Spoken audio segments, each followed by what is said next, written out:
discretion advised.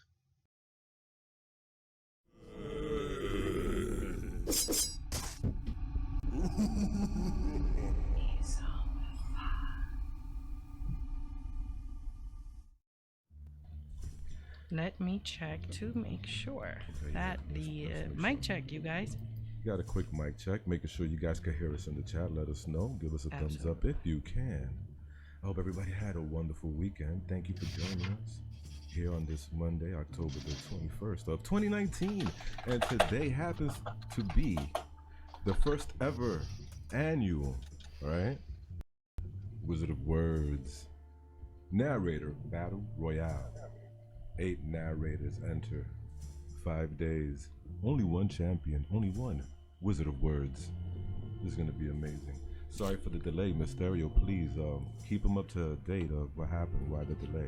Oh my God, you guys. We lost all our audio at the last possible moment. Speaking of which, we want to know how the music sounds to you guys, because we can't really hear the music too much. And it's because of our air conditioner. Oh, it says that our volume is low. We have low volume. All right, cool. Let's do this then. How about this? Yeah. Is this a little better? Might be, yeah. I mean, I don't even know. Yep, on the top. How's this? There you go. Sounds good. Now the music is a little low, I think. Hey guys, how about the music? Yeah, give us a second. One moment. Volume very low. Okay, Mysterio's gonna be working on that. Yes, I am. Okay, Mansheba says much better, way better. How's the music though? I don't hear it though.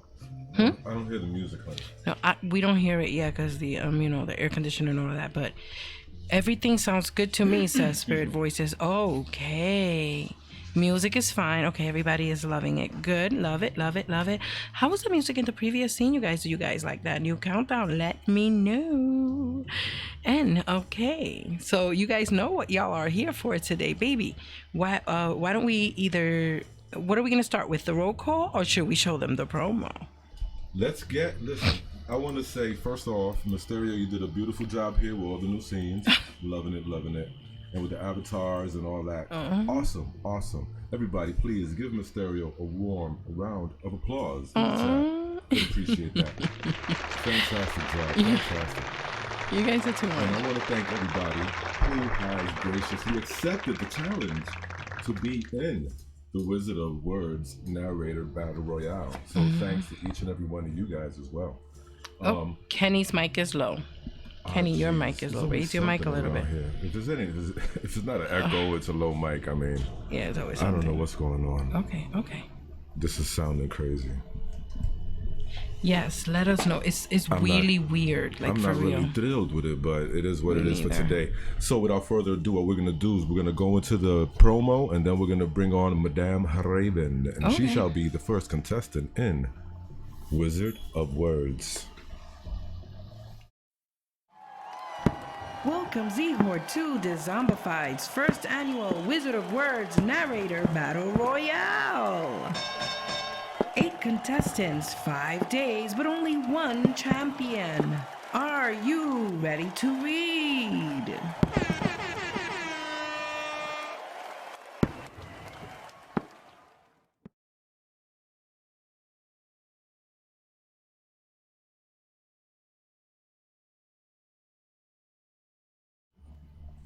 All right, everybody, we are back. And without further ado, I'd like to introduce you to you, the one and only Madame Raven, everybody. She's in the his house. Hello, everyone. Okay, do you want me to just... What's that? Sorry. Just go ahead and go. All right. This evening, Madame Raven. Oh, very sweet of you. Thank you for having me in this fun contest. Oh, it's been a labor of love, and I know that by the end, the victor shall be very, very joyous. So good luck to you all. Oh, okay. Nice. Well, without further ado, Madame Raven, go on and give us a beautiful story. Okay. A beautifully scary story. All right. Is that working now? I saw that maybe I was echoing.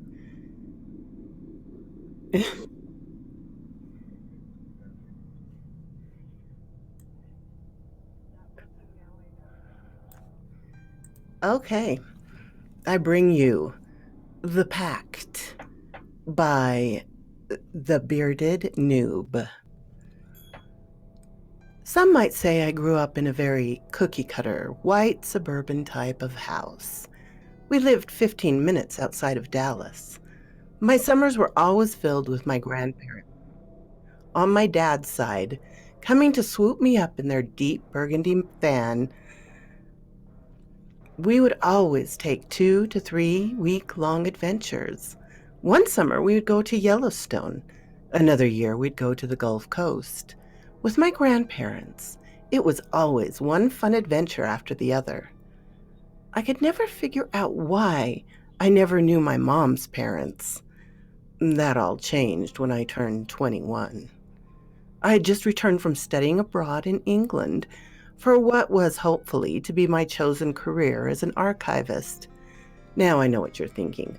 Oh man, an archivist? Dude must be swimming in adventure. What can I say, though? I have always been a bit of a history nerd and have loved history's mysteries. But back to the story. So I had just come home from 3 months of studying abroad. I found it weird that my mom wasn't at the airport to pick me up. When I finally gave up waiting for her in the arrivals hall and realized she wasn't coming, I found an outlet to plug in my cell phone so I could charge it and use the Uber app to snag a ride home. I was home a little over a half hour later. Upon arriving at the house, I noticed a slew of vehicles parked on the street and in the driveway.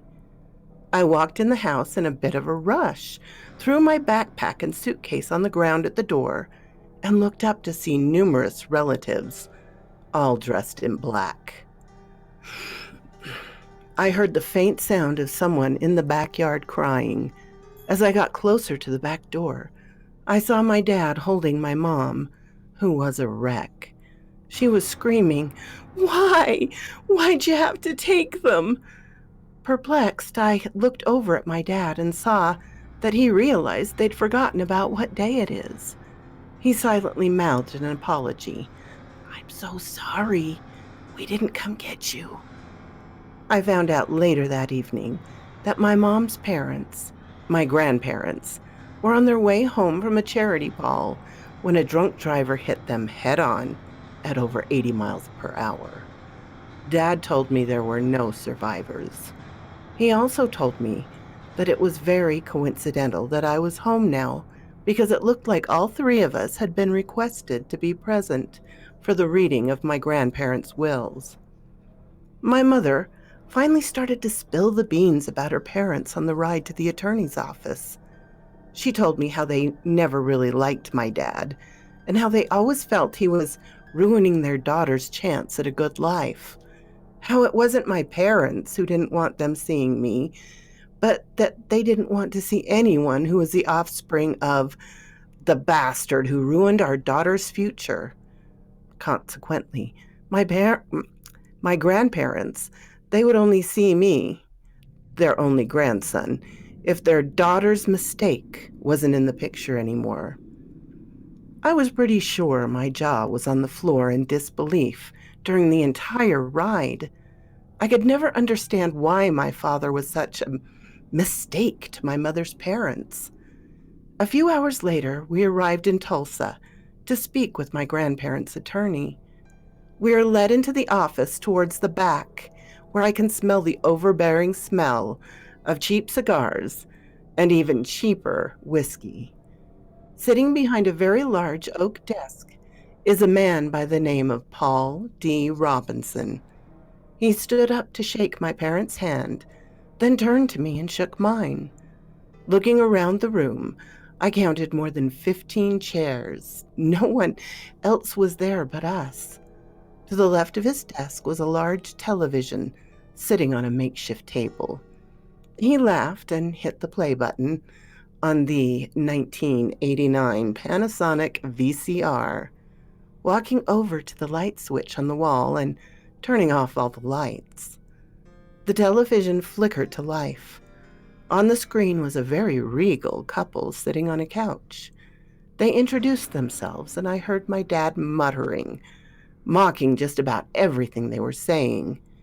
They spoke about leaving this person that thing and that person this thing, a bunch of stuff I'd never heard of or cared about.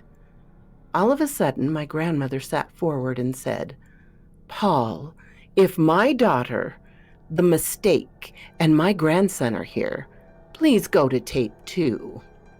Paul laughed. That's what the different tapes are for. He walked over to the locked briefcase and opened it. I leaned to the right, trying to peer around him to catch a glimpse of what was inside the briefcase. I saw at least a handful of different tapes. Paul walked back over and put tape number 2 into the VCR. As the screen came back to life, I saw my grandfather sitting in a bed with an oxygen mask on, with my grandmother sitting in the forefront of the shot. She cleared her throat and began, "Susan, if this tape is being played, then obviously you and Mr. Mistake are still together. And we know we can't bring you back to the fold. We are okay with this, and we understand." In the creepiest, supernatural motion, the woman on screen turns her head as if she actually knows exactly where my dad is sitting. "Earl, I commend you for sticking beside Susan." She can very easily be swallowing with difficulty, as the next few words almost seem to choke her. "Now I know your," she paused to gesture with air quotes, "Catholic ways are what kept us apart from our beautiful daughter and handsome grandson. But obviously, if this tape is being played, it means we've lost the great fight, and you're still around. Well," she looked back to the man on the bed, as if waiting for reassurance. The man nods and gives a weak thumbs up as she begins to speak again. "We're leaving you all our home up in Lake Cowichan." I heard both my parents utter a "holy crap" in unison. I look up at my mom. "What's so important about this home in Lake Cowichan?" Just as my mother was about to explain, the woman on the TV starts up again.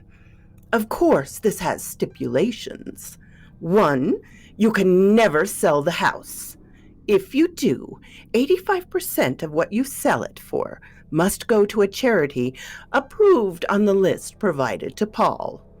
From the corner of my eye, I can see Paul tap on a manila envelope folder. 2, James is allowed to have whatever room he wants, as he is our own living grandchild." She sighed, looking back to my grandfather on the bed. I could barely hear her whispering to him, "Shouldn't we clean it out?" "I know, Reginald, but it's kind of ridiculous just to say, 'Don't go in there.'" My grandmother sighed and turned back to the camcorder. "Per your grandfather's request, no one is to use the hunting shed out back. We will have a demolition team come and demolish it. They will remove all the debris from the area. I repeat, under no circumstances are any of you to go to the hunting shed.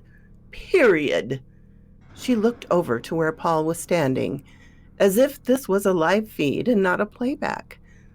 "Paul, please read the clause."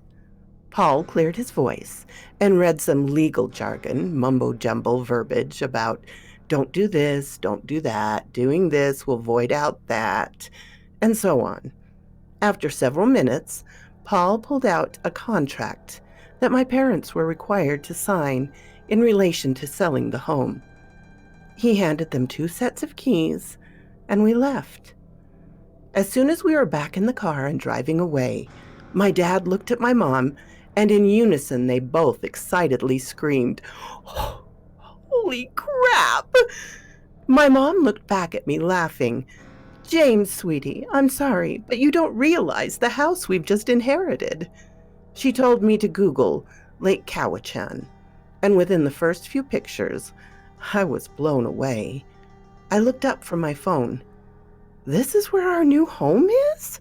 She nodded, smiling ear to ear. Within a few weeks, my parents uprooted everything I knew about our lives. We'd sold our house, and they'd both quietly quit their jobs. We packed up my dad's 4Runner and were northbound for Lake Cowichan, Vancouver. We arrived what seemed like years later, but realistically was only a few days. My dad is a driving machine on the road and stated several times that we were making good time. When we finally pulled up to the house, it was gorgeous. I rolled down my window and smelled what I imagined the top of Mount Everest to smell like. Pure, fresh, calming air. The house itself was made of what looked like cured logs that had been treated to withstand the test of time. I counted at least 15 different windows and 3 stories. I walked into the house. My mom laughed and looked around. "Well, James, go pick your room." I went from room to room, and to my surprise, each had a different earthy theme. Landing on the second floor towards the back of the house, I found a room decorated in dark reds and purples. I dropped my bags and surveyed the room. It was quite generic for such a super fancy home. I pulled the blinds open and realized I had chosen the corner room. As soon as I drew the blinds for the windows to the backyard, I see it. The hunting shed. It was maybe 85 to 100 yards directly off my window in the backyard. There really wasn't anything too ominous or spooky about it. It just looked like a shed. After an afternoon of unpacking all my stuff, I went to work making the room my own. I hung a few posters and tacked up a board with all my pictures from my friends throughout the different grades in school. I headed downstairs for dinner, where my parents were still in a state of jubilation at the thought of getting this new house.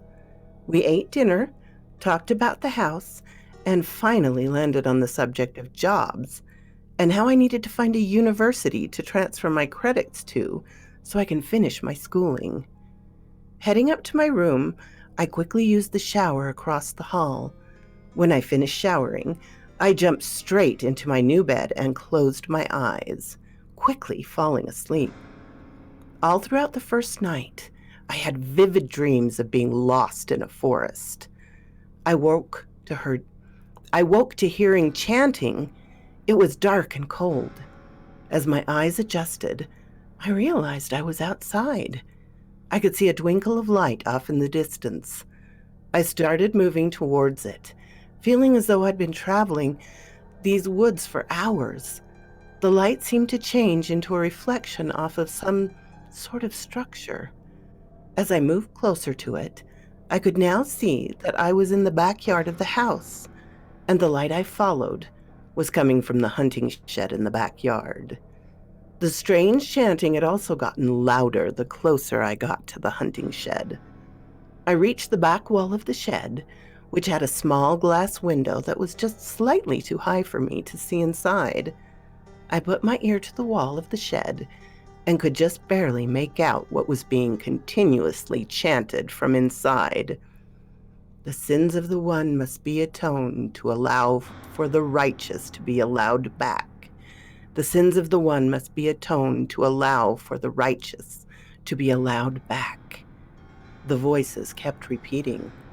I told myself that I needed to look in the window and see who was in there.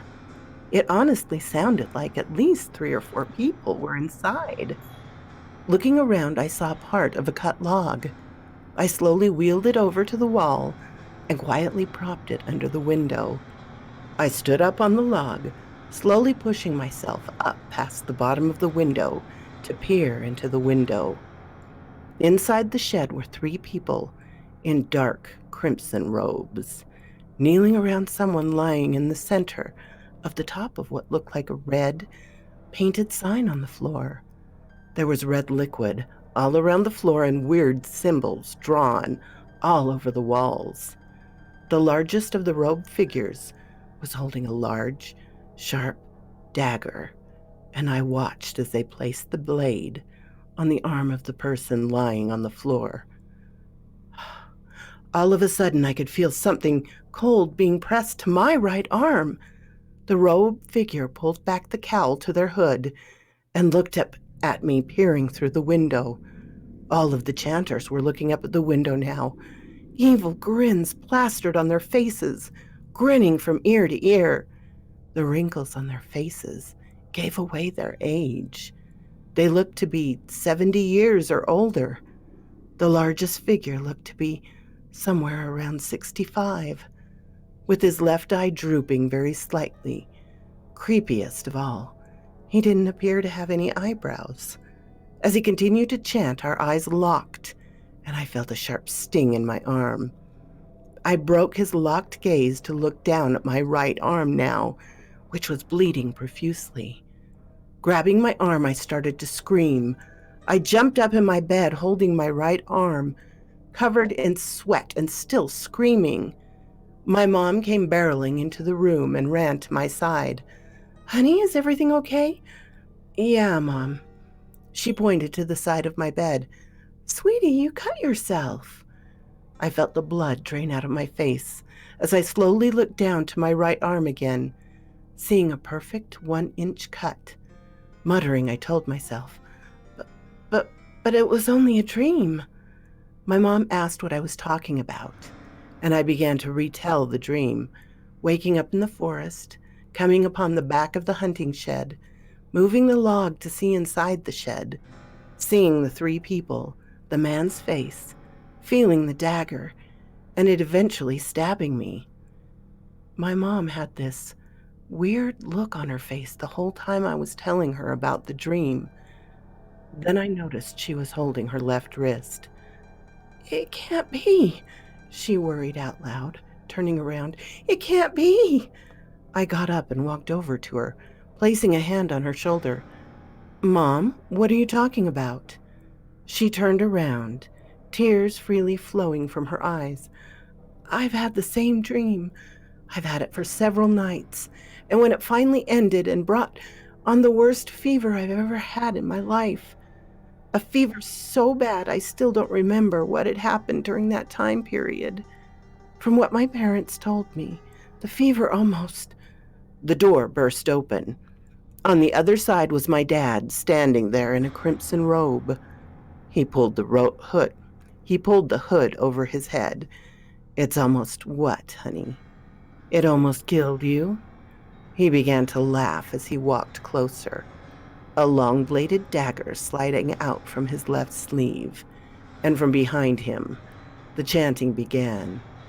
"The sins of the one must be atoned to allow for the righteous to be allowed back." As he entered the room, five crimson-robed figures stepped into my room with him. They quickly swarmed us and pinned us down against the bed. The foul-smelling soaked rag was put over my mouth. I awoke in the hunting shed. As I looked around, I saw my mother's slumped-over body in the corner of the room, a deep cuts across her back. Drowsy and unable to move, I heard the chanting. My father rose and stomped his foot. All went silent. He lowered his cowl and began speaking. "Many moons ago, it was foretold that we are with sin, that to be brought back and made righteous, the one must atone." He pointed towards me. He continued, "This vessel has been prepared for you, dear." My mom rolled over. "Earl, what the actual..." She coughed up blood. "Are you talking about?" "Oh, dear Susan, did you not know? Surely I thought you would have known all these years, my sweet, sweet Pooh Bear." My mother's face turned pale. No, it can't be. Grandpa?" He nodded and crossed the floor to kneel beside her, an evil grin slowly spreading over his face. I would have thought the resemblance was too remarkable. After all, you commented on how much I look like your dear old grandpa, Irwin, on our first date. She began to sob uncontrollably. But how? We had a son together. We had a life together. My God, my grandfather's been dead for more than 40 years. He put a finger to her lips, laying the dagger on the floor beside her. Shh, Pooh Bear. The ritual is almost complete, and then I can tell you all about it. In what must have taken all her strength, my mother pushed him away, grabbed the dagger, and limped forward, thrusting it deep into his chest. Screaming, my father reared back and fell to the left of me. The other shrouded individuals all slowly backed away. The ground started to shake ever so slightly, and a strange black mist began to ooze from around the dagger. A shadowy figure materialized from the mist. It stood a massive, 7 foot tall, its body darker than any of the darkest night, and all that could be seen were eyes that were bright shades of marigold yellow looking at my mother. My mother stood effortlessly and walked over to the shadowy figure. Standing mere inches away from it, a hand materialized out of the void.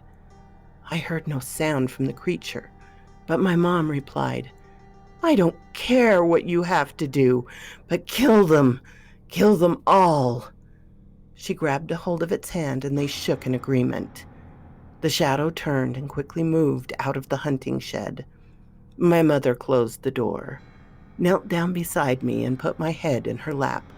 Shh, she soothed as I heard screams of agony from the people outside the shed, the sound of flesh being torn from the bone. It went on for what seemed like hours. Then a shadow reappeared through the door.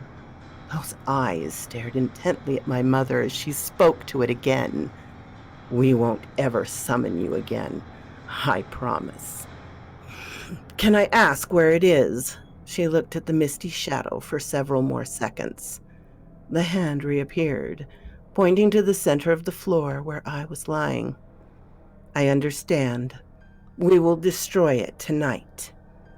With that, the shadowy figure dematerialized back into the weird black oozing substance, drawing into the dagger like metal to a magnet. We lay there on the floor of the hunting shed for what seemed like forever before my mom began to cry. I never knew. All this time, I just thought the ritual, the robes, I thought it was all just a bad fever dream I had as a kid. I never would have thought all this was real. She looked over at my dad's lifeless body. I'll never understand any of this. She grabbed the dagger, helped me to my feet, and told me to close my eyes before she tried to lead me out of the shed through the gruesome scene of what the shadow figure did to those men. Mom, I'm ready for whatever is outside. As she opened the door, I looked around. Nothing. There was nothing outside.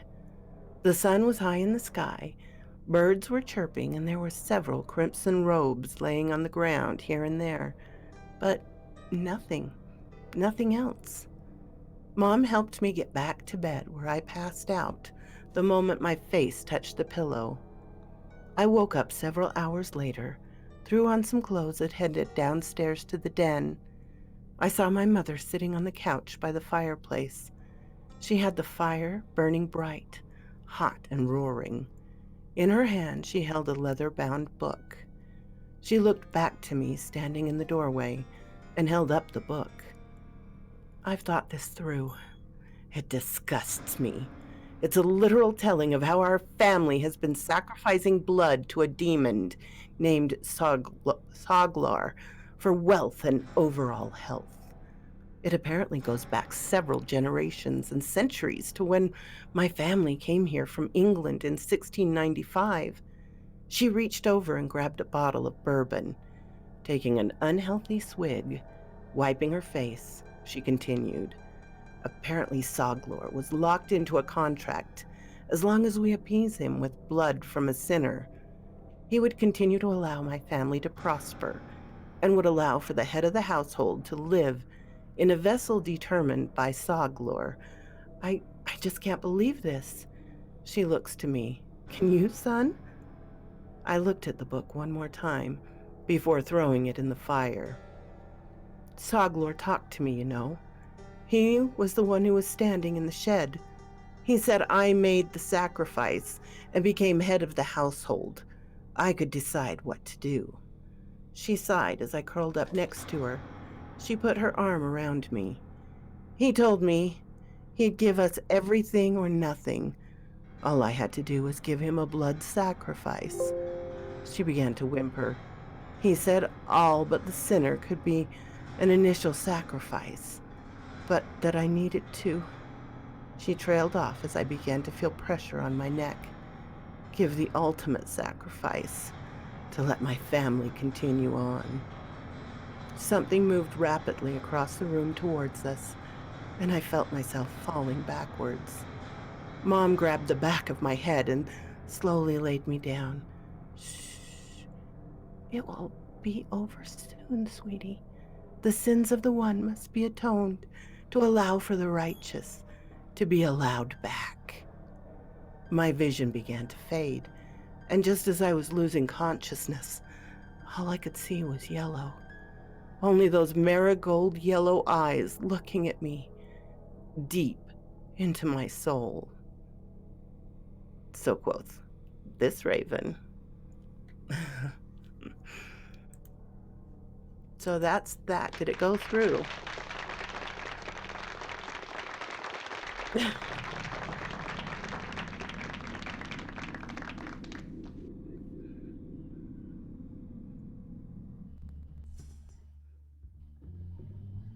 Okay, we are back in the other scene.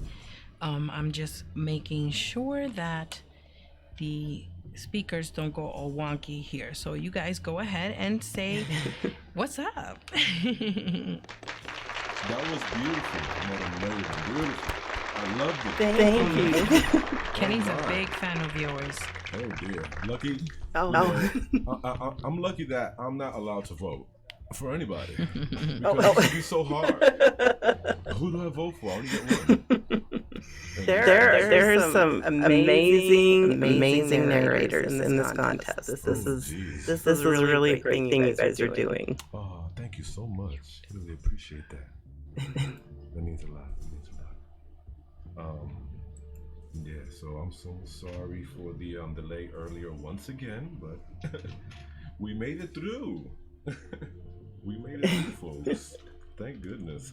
So everybody, you can vote here, okay? But wait till Gothic Rose tells her story, because this is about, like a match. This is a match between Madame Raven and Gothic Rose. So wait till Gothic Rose tells her story, please, before you cast your vote, But Madam Raven, thank you so much for being here. Thank you for sharing your story.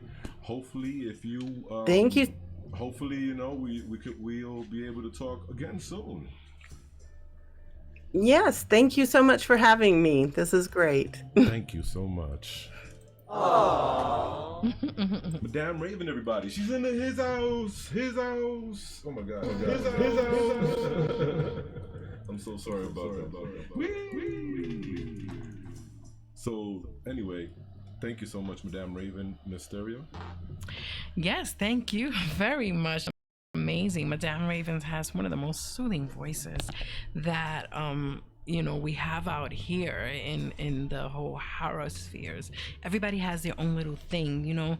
One person has a soothing voice, the other has a sweet voice, the other has an awesome rasp, another one has more soul, or it just keeps going and going and going. I mean look at the Voodoo, the Pumpkin Queen. Her voice is sultry, so everybody has something or quirky. It's always so wonderful to hear all of these wonderful people do narrations, because everybody brings something to the table, and when we say that, we really mean it. It is so hard to choose, and I, for one, am glad I am not voting either. Same. You guys I have don't a wanna be terrible voting. job. I'm so sorry. Right now, everybody, I gotta say, with us tonight is also the amazing, the enchanting Gothic Rose. She's in the his zone. Hey. Hello, Gothic. Gothic Rose, hello. Hello, Gothic Rose. Hello. Hey, welcome. How's Talon? He's good. He's passed out, thankfully, so no interruptions. Fantastic. Good job. Let him know we said hello. I will. Okay, finally. Okay, got it. Sorry about that. The awkward silence that I allowed to happen here. I'm so sorry. I was monitoring on the other computer, trying to listen to the playback a little. And since there's a delay, you know, you guys have to wait like half a minute for me to get on this laptop, listen to make sure there's no echoes, and then go back and listen to the real-time conversation. It's just crazy. So how My head hurts just you describing that. Oh my god. Well, it's just two of us Are here, you you know. ready, Gothic Rose? Because we are ready. Oh my god, I'm so ready. As ready as I'm gonna be. Awesome. I'm I'm gonna going after the queen. Awesome. I'm gonna switch to the next scene, guys. There might or might not be an echo or no sound. So Gothic Rose, please do me a favor, and for the first a few seconds, just do mic check, so that I can hear on the other computer in the live stream, and actually make sure you have no echo and that we can hear you. Does that sound good? Beautiful, Mysterio. I love that. Sounds good. Awesome. Same for everybody else is gonna read. Okay, so if you guys will just give me 1 second. Here we go. I'm switching to the story time scene now.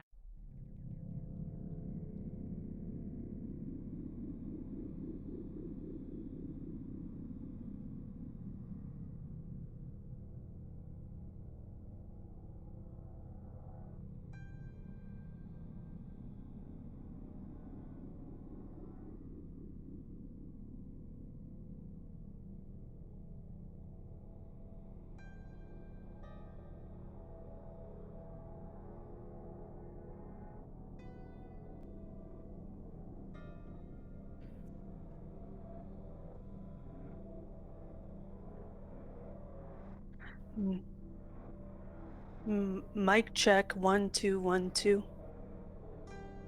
Mic check 1 2 1 2.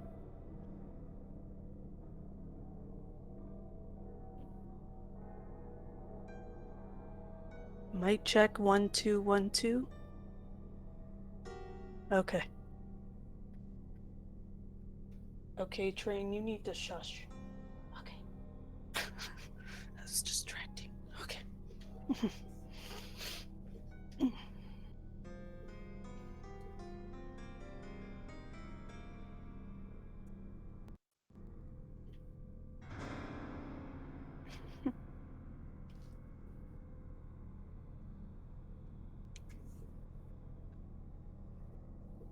I think these regular customers are stalking me. A story written by New to Town Jam. I'm a 19-year-old girl, and I work as a waitress at a small, local restaurant in the town I'm currently at university studying in. The job is supposed to help me gain some work ethic, and most importantly, money while I'm away from home. Anyone who's worked in the service industry knows how it can be. Much longer hours than you're contracted, being called in at the last minute, awful customers, and even worse managers. It wasn't always bad, but it certainly wasn't often good. I hated the job itself, but without it, I could barely afford to eat, let alone go out and socialize. The people I worked with made it bearable. Worries became my social life. I missed home a lot. I grew up in a beautiful home with a wonderful family. My mom and dad were so perfect, they were like catalog parents.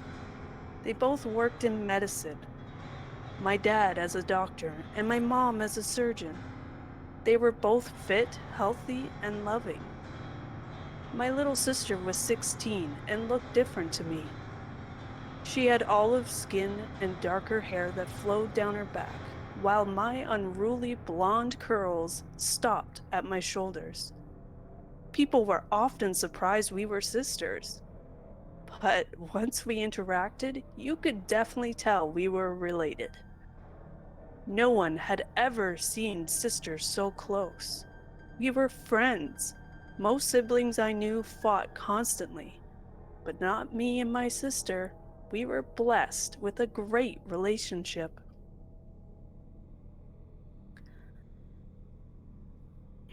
I guess all the privilege I had grown up with hit me when I arrived at university. I made friends with so many people from diverse backgrounds and realized just how blind to the world I was. I had sailed there while others almost worked themselves to death just to get a chance. Seeing how easy I had it in comparison made me feel like an entitled brat. I got the waiting job to try and learn to function on my own. I even called my parents and told them to stop sending me money. I was determined to become independent. My best friend Kessie worked there, and it was nice to work with a friend. We could rant about rough shifts and crappy customers together. Me and Kessie mostly worked the night shift. We would start at 5 p.m. and the restaurant closed at around 11 p.m., depending on how many customers decided to stick around after the official 10:30 close. We would stay to mop the floors and clean down the seating area.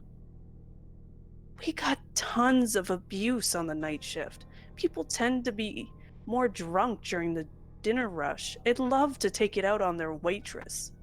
Don't get me wrong, not all customers are jerks, but the jerks stand out. It was worth it for the generous drunk tips, though. Cassie got it worse than me due to her Tanzanian heritage. She had one regular customer that made the same awful slave joke as she delivered his food every time. The manager never did a damn thing, and the owners were never around. The guy left a huge tip, but was a blazing racist who made her cringe every time she saw him in her section. We'd gotten used to it. After I had a guy ask if my private parts were on the menu in front of his children, I didn't think it would be possible to feel uncomfortable with the customer again. I was desensitized. Then around 4 to 5 months ago, that changed. A man was seated in my section. He was dining alone, and I always tried to make some effort to make single diners feel special. They were often sweet and seemed to never really cause a fuss. I walked up to his table, ready to take his drinks order. I could feel him staring at me all the way across the small restaurant as I approached his table. He was middle-aged, probably around the same age as my parents. He looked disheveled. With his hair a little tufty and unkempt, he wore a pair of glasses that were slightly wonky and had stitches on his tattered jacket. And he didn't once break his stare. His eyes were on me the entire time. The closer I got, the more uncomfortable it made me feel. He didn't look happy, yet at the same time, he did. He just kept staring with this strange expression on his face. He looked at me like I was some sort of deity in the flesh. I asked him what he would like, still remaining friendly and professional, but decided not to interact too heavily. Something about this guy gave me the creeps. He ordered a bottle of dry wine, and I knew I was in this for the long haul. I delivered his bottle and poured out the first glass as he continued to stare at me with the same strange expression. In normal circumstances in the real world, I would have asked what his problem was. But this was work. He was relatively quiet, and I needed a good tip to pay for a festival ticket. I took his starter order and walked away to serve my other tables. Every customer I interacted with blended into one. The only thing I really noticed all night was that this guy was staring at me the entire time. As I delivered his food, he ate. I waited other tables and walked the floor doing my job. I found myself venturing into the kitchen to escape his gaze. The chefs laughed at me. They said that I had just found myself a new boyfriend. The more freaked out I got, the funnier they found it. But something about it made me shudder. I didn't find it funny at all. He stayed for an hour and a half, got 3 courses, and drank 2 bottles of wine. He left a decent tip. Even as he left, he watched me. He had to practically walk backwards to avoid breaking eye contact. After closing, all I could think about was the man. It had been busy all night, and I hadn't caught Kessie until the end. She hadn't noticed him. Dang, I was hoping someone else had, to stop me feeling so stupid. Over the next week, I didn't think much of it. Through university work, other customers, and various events through the week, the guy who stared at me became just another weird customer I'd had. A story to be told during the after-close cigarette at work. That was until exactly a week later, when the man was yet sat in my section. This time, he wasn't alone. He had brought a woman with him. She had curly hair that was just as unkempt as his, huge bags under her eyes, and a tired expression. I noticed them before they noticed me. I was glad he wasn't alone this time. I initially thought that the woman being there might preoccupy him and stop him staring. I was wrong. As I bounded up to their table after a deep breath, my heart sunk. The woman caught sight of me and looked at me in shock and horror. She pulled the same strange expression that the man had pulled the first time and was pulling again. They stared at me in perfect unison. I took their drink orders and rushed off, hearing inaudible whispering as I walked away. Something was not right. Kessie was working this time and had the section closest to mine. I caught her in the kitchen and told her that he was back and that the lady was doing the exact same thing. Sure enough, the behavior continued. As I took their food orders, after delivering drinks, the woman tried to speak to me. "Chloe?" she began softly, but the man grabbed her knee, not breaking eye contact with me. I wondered how she knew my name, but of course, during my initial scripted waitress greeting, I tell them my name. Not many customers remember it, though, and the restaurant was fairly high-end, so we don't wear name badges. They were really paying attention. It made me edgy. The man proceeded to interrupt her with his order, ordering for her as well. I never like when people order for their partner. It seems a little archaic. I didn't stick around, but the whispers seemed more pointed this time. They stayed for 2 hours this time. The man continued to stare at me as he had the week before, and the woman zigzagged between staring at me in the same fashion and presumably powdering her nose in the ladies' room.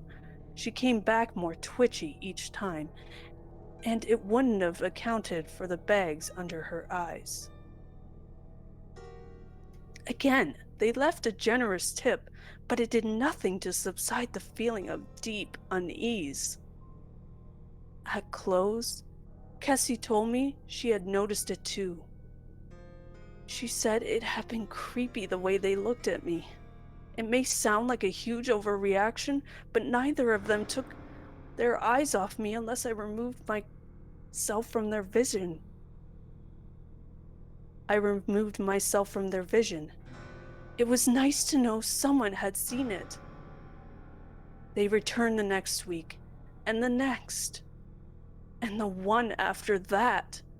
I tried to swap shifts, but I couldn't do it around my university work, and I tried to swap sections.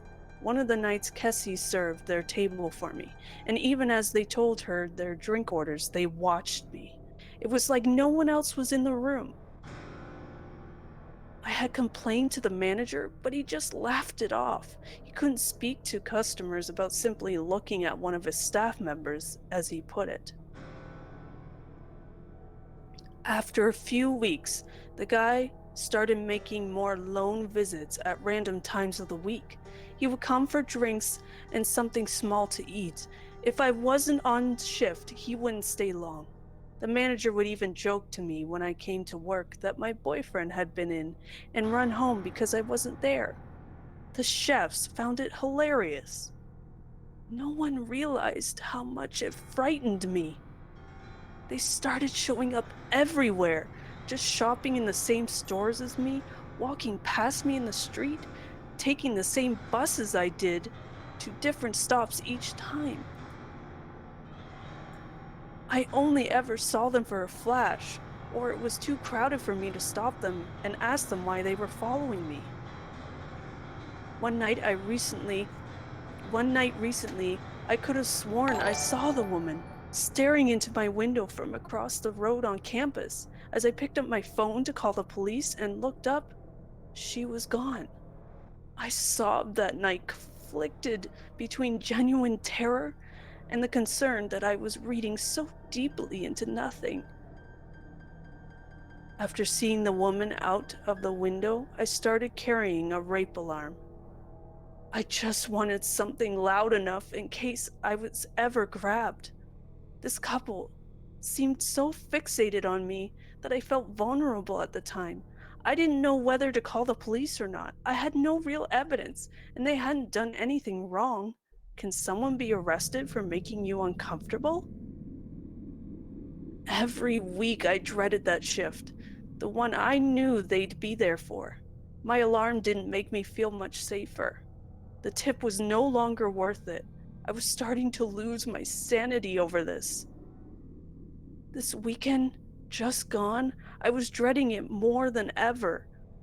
I had seen them a grand total of 12 times throughout the week, and who knows how many times they were watching without me knowing. That same sad but happy expression they had pulled every time. I don't know what came over me. Maybe it was the lack of sleep. Maybe it was the sleeping pills I had been taking to help me with it.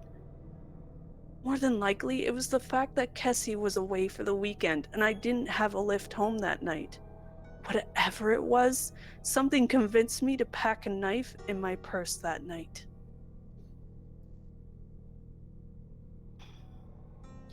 Despite what happened, I'm still glad I did.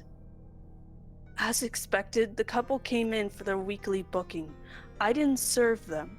The best I could get out of the manager was to at least serve them himself, so I didn't have to. They stared at me the entire time, as they always do. The lady kept pulling something out of her pocket and looking at it under the table. The man occasionally broke his gaze to look at whatever she had in her hands, and then back at me. It seemed to surprise him every time.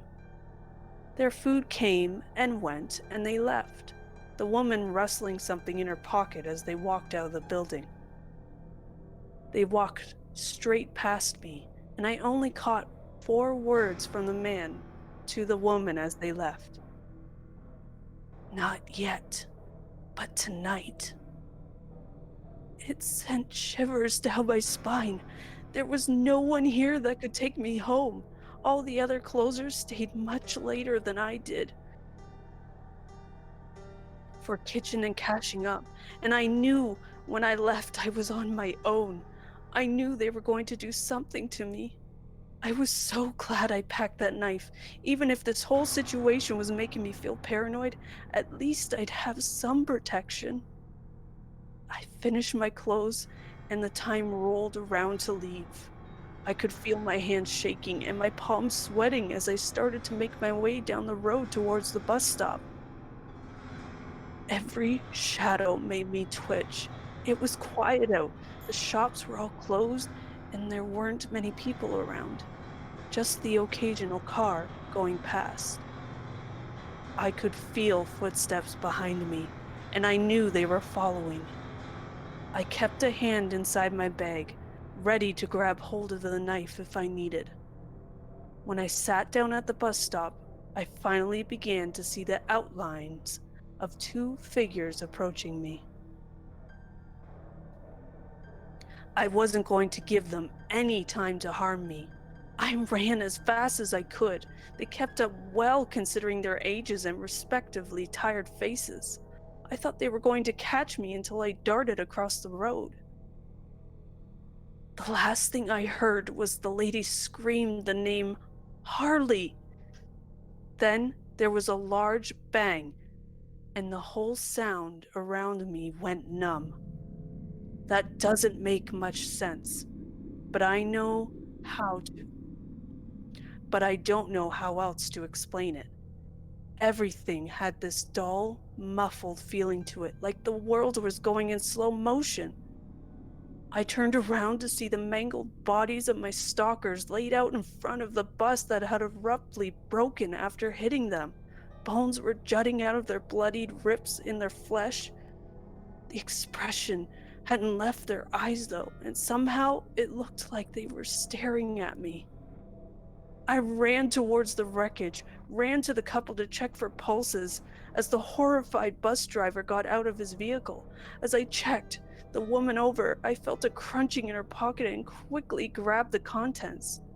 Two folded up, wrinkled bits of paper, and without looking at them, shoved them in my bag while I continued to give futile CPR.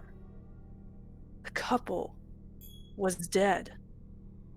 I gave my statement to police, told the paramedics what had happened, and tried to explain to the bus driver that I was being followed and it hadn't been his fault.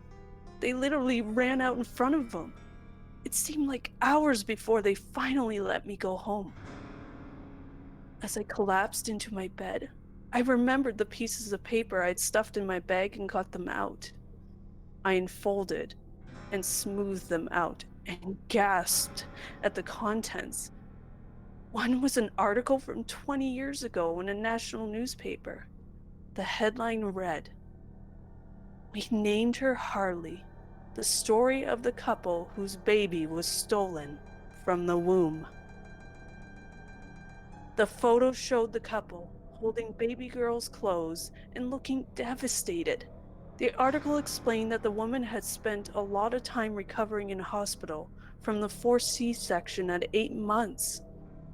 She was only alive due to the evident surgical knowledge of the unknown attackers who had broken into their home and performed it while her husband worked away. The second piece of paper confirmed my worst fears. It was a printed photograph of what appeared to be the lady's mother, with unruly blonde curls to her shoulders, and the face a mirror image of mine. This morning, the newspapers reported the identities of the victims and mentioned their past tragedies. My parents keep calling to see how I'm doing after the incident. I thought I was scared of the couple, but that was nothing compared to how terrified I am now every time that phone rings. The end.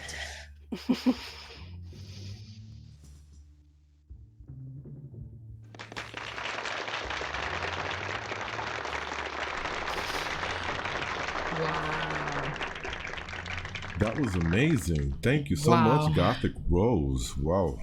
Taken aback. That was quite the telling. Thanks, guys. You're welcome. You guys are gonna make this hard for us. You're not gonna make it easy for us, are you? No way. I'm not making it easy. That was fantastic, I gotta say. So, guys, you're gonna be able to vote for either Madame Raven or Gothic Rose. Okay, it's gonna be amazing to see which one of these talented narrators moves on to Wednesday. Wow. And the winner of Wednesday goes on to the championship. Just one little ditty away from being crowned the Wizard of Words. Nice. So, Mysterio, now I have to say we have the beautiful and talented Spirit Voices. Okay. Let's say Spirit She's in Voice. his house. Hi, Spirit Voices. Are you there, darling? This is gonna be good. It's gonna be Spirit Voices versus MD Who Entertainment. This ought to be a very good one. They are both talented. They could both sing. Yep. MD Who acts and makes movies. I mean, it's gonna be a good one. Now we're just waiting on Lucy to show up. Lucy, at home waiting for you. You know something? This right here, this scene right here is pretty epic right here. I love it. This one right here is pretty dope. Gotta say. I was like, Mysterio, man, you're gonna poop pants when you see this one. MD Who, all I see, sorry, Spirit Voices, all I see for you is a gray screen. Ah, There she goes, well, everybody. I see her. Spirit I see her. Voices Let's is see. into his house. I see you, but I don't hear you. Hello? Give it up in the chat for Lucy, everybody. Spirit Voices. Let me get Okay, this. let me check something because I have a feeling I think I might know what's going on here. Let me see something. Lucy, can you say something? Oh, there she goes. There is the lovely Spirit Voices. I totally hear you now, darling. Great. Let me monitor you on the other PC, baby. Small talk. Yes. Spirit Small Voices, talk. how are you? Are you excited? Are you pumped up? Sorry, I didn't mute the stream, so I was lost. That's okay. I'm asking if you're excited and if you're pumped up. Yes, I'm super excited. I'm very nervous, but I'm also very excited. Oh no, dear. You'll be fine. You're so great. Don't even worry about it. I'm not hearing her. Everybody here, we're all coolly high, so everything is great. It's just love, love, love everywhere. Okay, everybody. So, to be fair, I'm nervous for everything. So, how did you enjoy the Madame Raven and Gothic Rose stories? Were they great? I love them. They're so good. They're both. I mean, everybody like who's participating is so talented. I've listened to all of their channels, and they're all so talented. So this is gonna be really fun. Indeed, indeed. I'm doing the little double heart emojis popping. Because they're amazing. Thank you for being here. Thank you for taking on the call. Yeah, thank you. Absolutely. And I also, I want to thank you because you have been so kind to us. And, so has the Dark Somnium or your crew. You guys have been really loving to us. So we thank you for accepting us. And, you guys are a little bit larger. Of course, you guys deserve it. Oh, thank you. Thank you so much. Thank you so much. Really appreciate that. Never hesitate to reach out to us I if saw you Ronnie. see. Ronnie was in the house earlier. Yo, Ronnie, what's up? I see you, baby. Yeah, hi Ronnie. So yes, for Lucy. Never hesitate to reach out if you see or hear anything in our live streams that is like not up to par, please, this is the only way we do things, right, guys? Don't be afraid. We're not divas. We're not the type of people who are going to get offended if you give us some constructive criticism, because that's the only way that we get better for you. It's for you. But without further ado, Mysterio, Yes. let's hear it from the one and the only.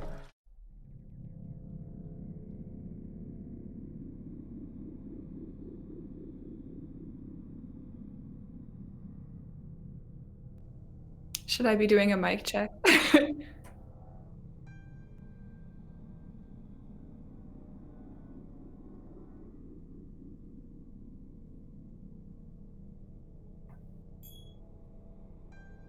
Yeah, we'll get the update.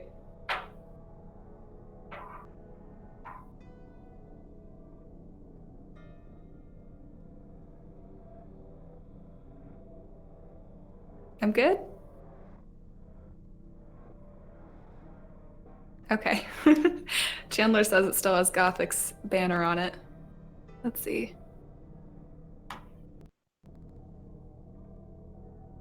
Okay, sure.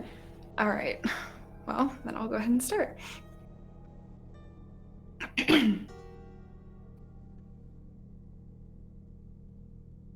Okay. Dear Mrs. Chalmers, I realize that this letter is reaching you at a very difficult time. I'm not going to claim to know how you feel, not being a parent myself. The worry and constant anxiety you're experiencing must be unbearable. You're probably not sleeping. Oh, every time you close your eyes, I'll bet the worst possible scenarios play themselves out in your mind. Well, allow me to put you at ease, once and for all. Your precious little Timothy is completely safe and in my care. I must say, he is a remarkable boy. Having seen you on the news, though, I am reasonably certain that it was nothing you did to make him the way he is. You don't seem to have it in you to raise and inspire a child like Timothy. He is truly gifted, and perhaps it was for the best that he wandered away and into my sights. Now, I'm certain he'll have the chance to reach his fullest potential. Well, allow me to explain how Timothy and I met. As you know, it was Halloween night. Yes, my favorite night of the year. The night when everyone goes around masquerading as something other than themselves. So many people roaming the streets covered in blood. I don't stand out on Halloween. I don't have to hide. It's the freest I get to be all year. I had just killed some filthy whore by a dumpster in the alleyway. Hookers get murdered all the time, often by me, and no one seems to care, even when the news feels like reporting on it. That's what makes it so easy. If there's no one to miss them, there's no one to demand justice. This one, though, she was special. She had such a pretty mouth, with big, sweet lips, eyes like a damn Beanie Baby, and the softest, smoothest chest you could ever want. I could tell she was new, young, not yet ruined by the street. Those are my favorite ones. I screwed her in the alleyway, something I don't always do, and then I muffled her with one hand while slicing through her flesh with the knife I held in the other. It's my favorite feeling in the world when they stop fighting and ever so gradually wind down from high anxiety to a complete stop. Sometimes, I swear, I can feel their heartbeats weaken and fade and peter out completely. God damn, do I love it so. Once I finished her off, I picked her up. Remember, I didn't need to worry about the blood on this particular evening, and chucked her head first into the dumpster. She landed on the inside with a louder thud than I expected. But what I expected even less was the gasp I heard in response. Someone was hiding behind the dumpster. I'm not too proud to admit that I was scared. I mean, who wants to be caught? I sure as hell don't. You understand, don't you? I had my knife ready, just in case I needed to use it again, and slowly crept around to see who this witness was. And there he was. This little boy in a clown costume. He's told me since that he's 10, but damn, if I didn't think he was a toddler or something. A bit short for his age, isn't he? And that's okay, though. Special comes in all shapes and sizes. Well, I regret it now, but of course I barked at him.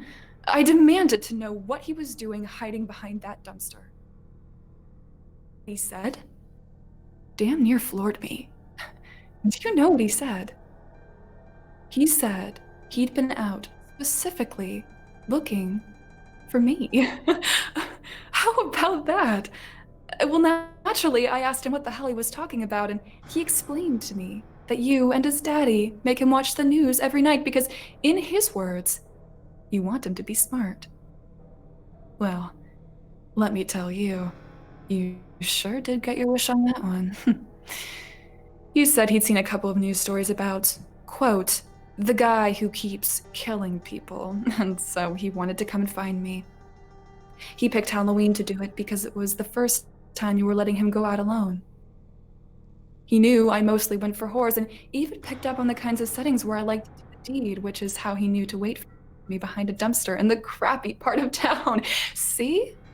Smart kid. Of course, I asked him what he wanted to find me for. Now this, what you're about to read, is extraordinary. Honestly, it chokes me up. I thought I was beyond these kinds of feelings, but your boy, your remarkable little boy, do you know what he said? He said, I inspired him. He said my work excited him. He told me his dream was to be just like me. How could I just say no to that? Sure. I'll admit that I was totally prepared to kill him, but I knew when I heard those words and saw the sincerity in those little eyes of his that this was something I couldn't just throw away. And so I've taken little Timmy under my bloody wing, although of course he'd hate that I just called him that. You know how he is. He has exceeded every one of my expectations and passed every test I've thrown at him with flying colors. It's amazing how quickly he learned his first kill. I'll never forget the look on his face as he sliced into that woman's chest. It was the face of pure, unadulterated joy. I've never been so proud. And that's not all. He's getting better by the day. In fact, he started going out by himself now. That's where he is tonight. I decided to take the night off to write you this little letter. I can hardly wait for him to get back and tell me all about who we managed to find and what he decided to do with them. He's astoundingly creative. So, Mrs. Chalmers, please don't fret. Timothy, as you can see, is completely safe from anyone or anything that might try to harm him. But whether or not they are safe from Timothy, well, that's the question now, isn't it? Sincerely, quote, the guy who keeps people. And I forgot to credit the author, but that was Dear Mrs. Chalmers by J. Sheehan on the Creepypasta Wiki, so thank you to her.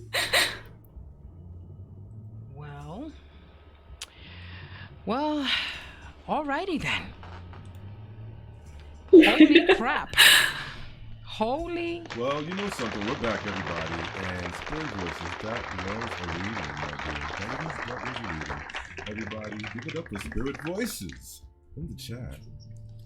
Holy shiznit. Miss Stereo, please, with the profanity. But yeah, Spirit Voices, Lucy, that was very nice. Thank you. Everybody, be sure to hang around. Yeah, thanks for having me. You are so welcome. Be sure to hang around because next up is going to be MD Who Entertainment, and she will be going up against Lucy, Spirit Voices. So do not vote until you give MD Who Entertainment an opportunity to say a story, please, guys. I'd appreciate that. Thank you so much. Absolutely. All right. Well, Lucy, Spirit Voices, thank you for being here so much. Thank you, Ronnie, for coming up to show support. Of That course. was amazing of you. That's It's right. good to see all the gang up in here. Heck Very yeah. lovely of you guys, and all the new Absolutely. people too, like Shady Shadows. It's good to see you, and Yes. Deadline Podcast as well, and Pet Fox Arts is here as well as Arnie Creeps. Thank you for that, and Jennifer Jo Harding's here, so thank you for that. Bathsheba, what is up? And Mercury the Scribe too. So that was amazing. Thank you so very much, Spirit Voices. Thank you. Miss Stereo, do you have something you wish to add? Okay. So now, I just want to know one thing, baby. Should we take a break and play the Z-Horde anthem, or should we just keep Yes. on going? Let's do that. Let's play the Z-Horde anthem so everybody can get up and shake their zombie Stretch, behinds and go get stretch. some Get snacks. some snacks, yes. Should we, because this is a long show, I have a Yes. feeling we need to go haven't played get it some. yet, so let's get some snacks. Yeah, and we should play get that some music. snaps, and after the Z-Horde anthem, maybe play something else, right? Maybe, and then MD Who Entertainment. Yes, definitely. But Okay. just the Z-Horde anthem, because you know what? I want to Okay. make sure that MD Who gets her shot before 11. Okay, no Because problem. the polls is only open till 11:30, Miss Stereo. Okay. All right? I got some backup polls, though, just so you know. Backup polls, all right. Yeah. Well, It you know will be what? available in the Vote chat. listen, if you guys can vote, take one vote on each poll then. just do one vote on each poll, and then we'll just compare the two and contrast. So make sure you vote on both polls. Yeah, that is true. The one here and the one on Yes. the Twitter. Yes. But not yet. Wait for MD Who, guys. Thank you, Spirit Voices. Everybody, give it up. Do you have anything Give you it wish to up. say, Miss Lucy? I think Miss Lucy's gone. Oh, no, Miss Lucy's there. No, I'm still here. I was just muted myself because I thought we were moving on. Okay. But no, I mean, that was really fun. Thank you. No problem. That was fun to hear. Alrighty, everybody rise for the Z-Horde anthem. This one goes out to all you Dezomba friends, the Z-Horde. We want you to know just how much we love you. Shout out to Philia Noctis, creepy clown girl, dark carnival got this. A local nightmare, it's so amazing. Puerto Rican Jose's entertaining. Dark waters, dog man is twisted. Nation 1994, really gifted. Dustin Flemings, stronger than the rock. Hellfire's out here making everything hot. Yeah, Braden 23 of fire's a G. We're kryptonites down, Kitty's family. Now there are times when we all need gore. Danny Martians in the house, never know what's in store. Mandy Mortem is legit and a queen. Gothic Rose enchanting, she's on the scene. 13 past midnight, things that go bump in the night. Gory B, horror addicts are out of sight. Big ups to the late horror show. Emily's Adventures in Horrorland, here we go. And you know we gotta keep them dice rolling. MD Who Entertainment, she's been chosen. Give it up for the evil outcast. Swedish mom is dope, yo, you know she got class. So if you get bad vibes from storytelling, then these monsters in my mind will leave you yelling. You see, we all about hearing stranger stories on the creeps. So sweet, she really got love for me. Penny tails up, narrating for the win. Queenie Tade amazing, but real dark and grim. Dementor centaurs, flickathon, swamp dwellers. Scolded 22, they be our fellas. Anime Atome, time he lives. A fantastic panic, deep paranormal history, great graphics. What's up, Bullis Greedy? I meant CP. I'm gonna guess so bent with nefarious TV. Slumberies are the morbid. Cab 7, truly salmon. And we can never forget about Karen. Karen. Karen. Karen. Karen.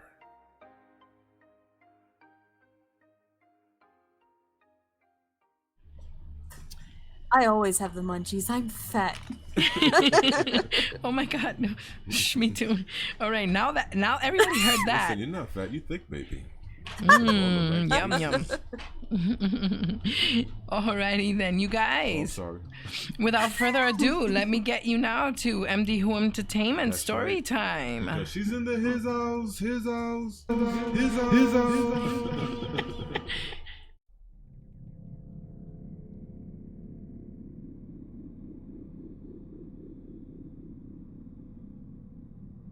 This story is actually one of my own. This is called Shadow Person. Shadow Person was a term that Devin Gray had only recently become familiar with. He had seen dark flashes pass by in his peripheral for years, but he hadn't thought anything of it before. Then one night, he was lying in his bed, and he saw what looked like the silhouette of a man standing next to him. Too afraid to blink, Devin's eyes locked onto the dark figure looming over him.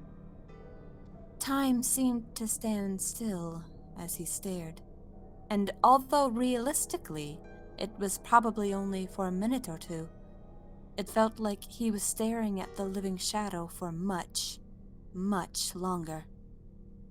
Finally, he turned away to turn on his bedside lamp to see if there was a man standing there. But once the room was flooded with light, the figure was gone.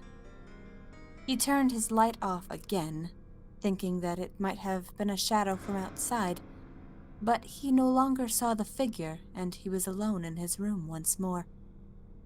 The next morning, he did some research and found a website that spoke about this phenomenon. Dark figures that pass by just outside one's line of sight, that appear as silhouettes when looked at directly. They were referred to as shadow people. According to the source of his information, it was unclear exactly what they are, or how to determine its motives if one appears in your house. The only thing that's for sure is that they live in the dark. Devin shuddered at the memory of his encounter and became determined to not give it a place to live anymore. He went to the store and bought as many lamps and light bulbs as he could to flood every room and every corner with light, so he wouldn't see it again. For weeks after that, Devin never turned off a single light, even while he slept. Then, one night, a terrible storm blew in and brought down a power line, killing all of the lights in Devin's house, and giving the shadow person free reign of his home once more. As he lay in bed, paralyzed in fear, he could have sworn he heard footsteps through his house, coming toward the direction of his bedroom. The term "where the wild things are" was simply a euphemism for one's imagination, and Devin's was certainly running wild. His heart raced and his lungs tightened in his chest as he imagined the terrible things it had planned to do with him. It was angry with him. He just knew it. But what could he do against a being he knew nothing about? Then it stole his breath when he saw it again. A dark figure standing before him in his doorway, staring at him. Devin's eyes locked onto it again, like a deer in the headlights. He laid in his bed, watching the figure slowly close in on him, like a lamb to the slaughter. 20 minutes later, the police kicked down Devin's door, armed with flashlights and .22s. A neighbor had called the police when he saw a dark figure climbing into Devin's window. They searched the house quietly and thoroughly, but found nothing, until they reached the bedroom and found the sheets doused with crimson. They were too late. Poor Devon had been stabbed to death, and he laid under his weighted blanket, soaked with his own blood. They didn't have to search for long before they found the dark figure. Laying on the ground next to the bed was a man dressed all in black, still holding the bloody knife. He was still warm, so the police figured he hadn't been dead for very long. After the man in black was inspected and identified, his cause of death was determined to be cardiac arrest. He was only 23. And that's it.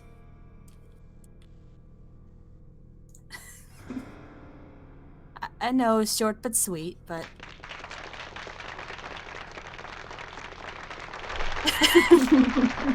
That was great. You guys are great, man. Thank you so much, everybody. That was MD Who Entertainment, all right? So she is going up against Spirit Voices, and you're gonna be able to vote right here. But also, I suggest you vote at our Twitter site, Mysterio. You're gonna post those links. Or should I? I believe I left it open. Okay. The pinned tweet is for Madame Raven. Mm-hmm. But then there's a similar tweet to that one. That's for MD Who and also for Gothic Rose. So let's copy paste those and place those into the chat as well. And everybody, once again, please give some hand clap emojis. Get some hand clap emojis in there because these narrators did an excellent job. Just an excellent job. Didn't they? Yeah, I believe that first link is for, and it says Madame Raven. Yes, Gothic Rose and Madame Raven. Yes, and Gothic Rose. That is correct. And now the next one is going to be for Spirit Voices and MD Who. So now you're going to have both. Okay, guys. Mm-hmm. And there you go. And I'm gonna put. Mm-hmm. And I'm gonna put the I'm gonna also put the Streamlabs. Yes. It's about to be announced as well. That was great. I can't even hear the music, so I don't know what to vibe to. For me, it's just dead air for me. So I don't know what to do. I don't know what's happening in the music, but congratulations, man. MD Who, thank you, lovely. We love you so much. Thank you for being here and for being a part of the Wizard of Words 2019 Battle Royale. Thank you. Hey, ladies, are y'all all still there? I'm still here, yes.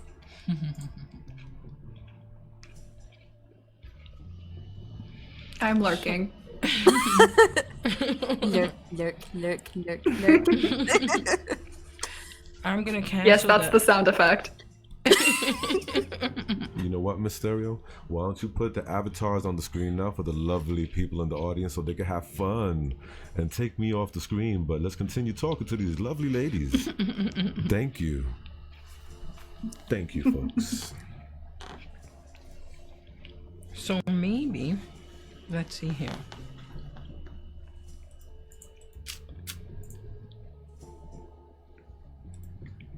And put the avatars. That is the plan.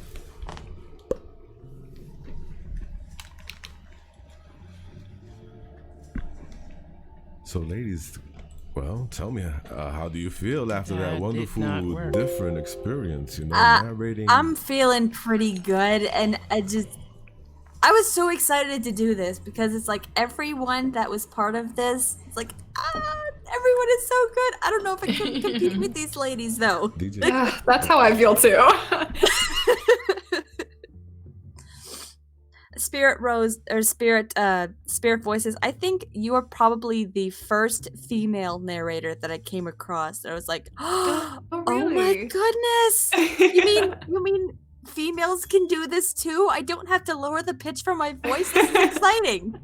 I know, right? I feel like it's so sad that females feel like they have to do that, like try to make their voice sound more like the male voice. It's like, why? No, just be you. You're good. To be fair, though, when I did lower the pitch for my voice, I was not intending for narration to be my go-to thing. That was kind of like a side quote-unquote character.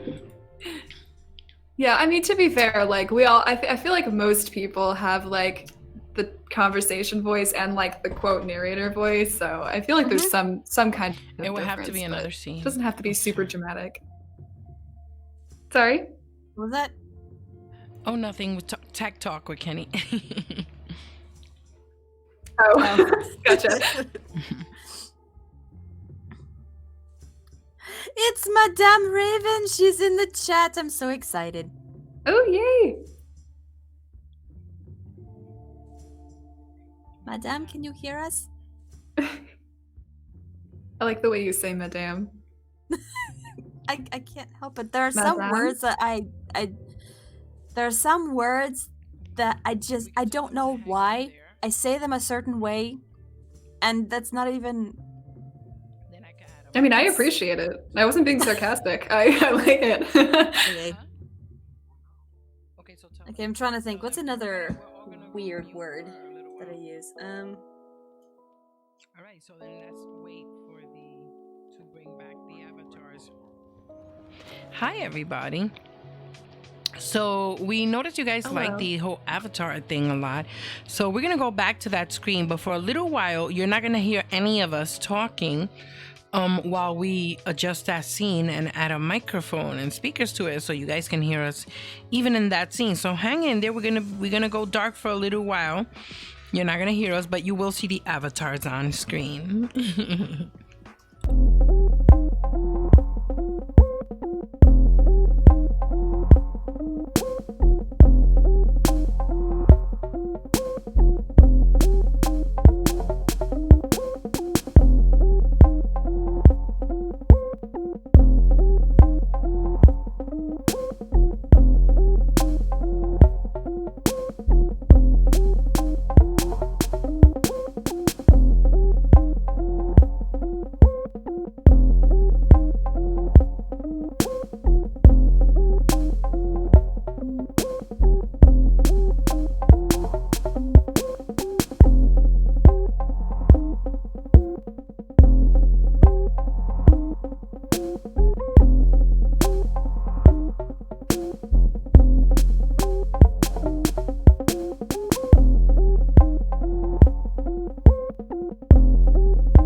For dinner? What? Oh, Frito chili pie. What did she have for dinner? Homemade. Frito chili pie. Ooh, that sounds amazing. What is that? Oh my god, that sounds sexy. Frito chili pie. Frito chili amazing. pie. And it's way better homemade than it is in the cafeteria at school. I feel that. Like you get to put in your own fresh ingredients, like, but then school, it's we're gonna open up a can and put it on some Fritos.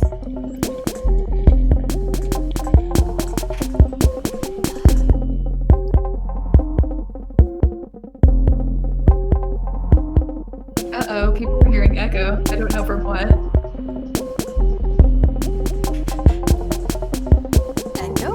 Echo? What's echo? I hear no echo. Trying to get rid of the echo right now. Just please give us one moment. Sorry about that.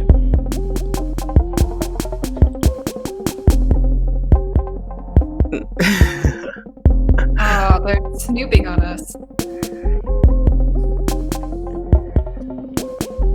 Okay, now I'm listening to both the call and the stream, and it is crazy. I am so sorry. We're trying to fix that right now. Adam, you were amazing. That was a great story. Oh, thank my you. God. I just kept thinking, don't mess up, don't mess up. No, me too.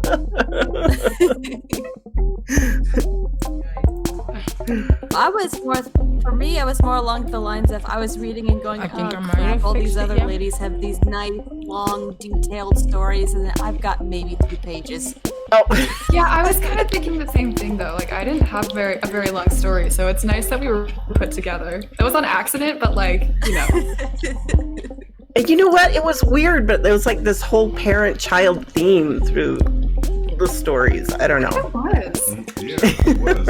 We didn't plan that.